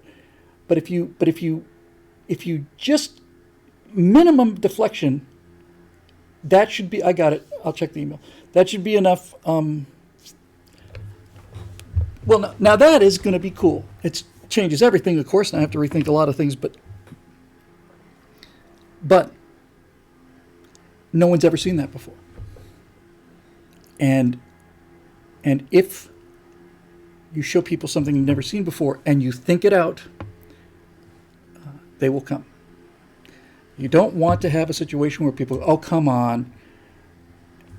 Then there's a default position where people are just kind of watching along, and then on the other end of the oh, come on spectrum is that is fantastic. I love it. That's brilliant. Like the transporter, let's say. When I first saw that, I thought, what? Fantastic. All right, I've got to go. And I don't get to go yet either. I've still got some time I have to do and things and all the rest of it and so on. Anyway, working hard on getting these two streams together, but we did 3 hours and a half on both Twitch and YouTube. And it was great seeing both the comment sections there. And again, I'll put a link in the YouTube. I won't put a link in the YouTube thing because it'll be on the Stratosphere Studios channel. Stratosphere Studios, look it up and go there. You'll see the animation that we saw in 4K or in HD. This will be going up there. The other shows are there. And if you go there, please hit the subscribe button, because we're about halfway to 1,000, which is considerably less than my other channel. But we get to 1,000, we can start to monetize this. This show will probably have made me $1.30 maybe. We'll see.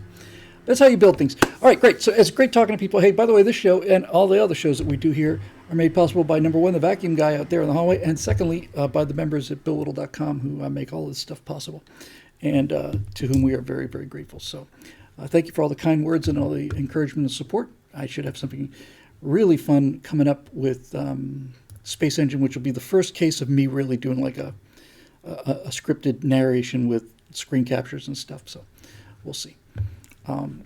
But that'll do it. So thanks again for joining us. I'm going to go over here and I'm going to say goodnight to our Facebook fans who are watching live. Thank you, Facebook fans who are watching live. And now to the Twitch stream, which is the one I'm recording. Getting buzzed by alien saucers out there. Thanks again for watching, guys. Great to see all of you. And we will see you next time right here on...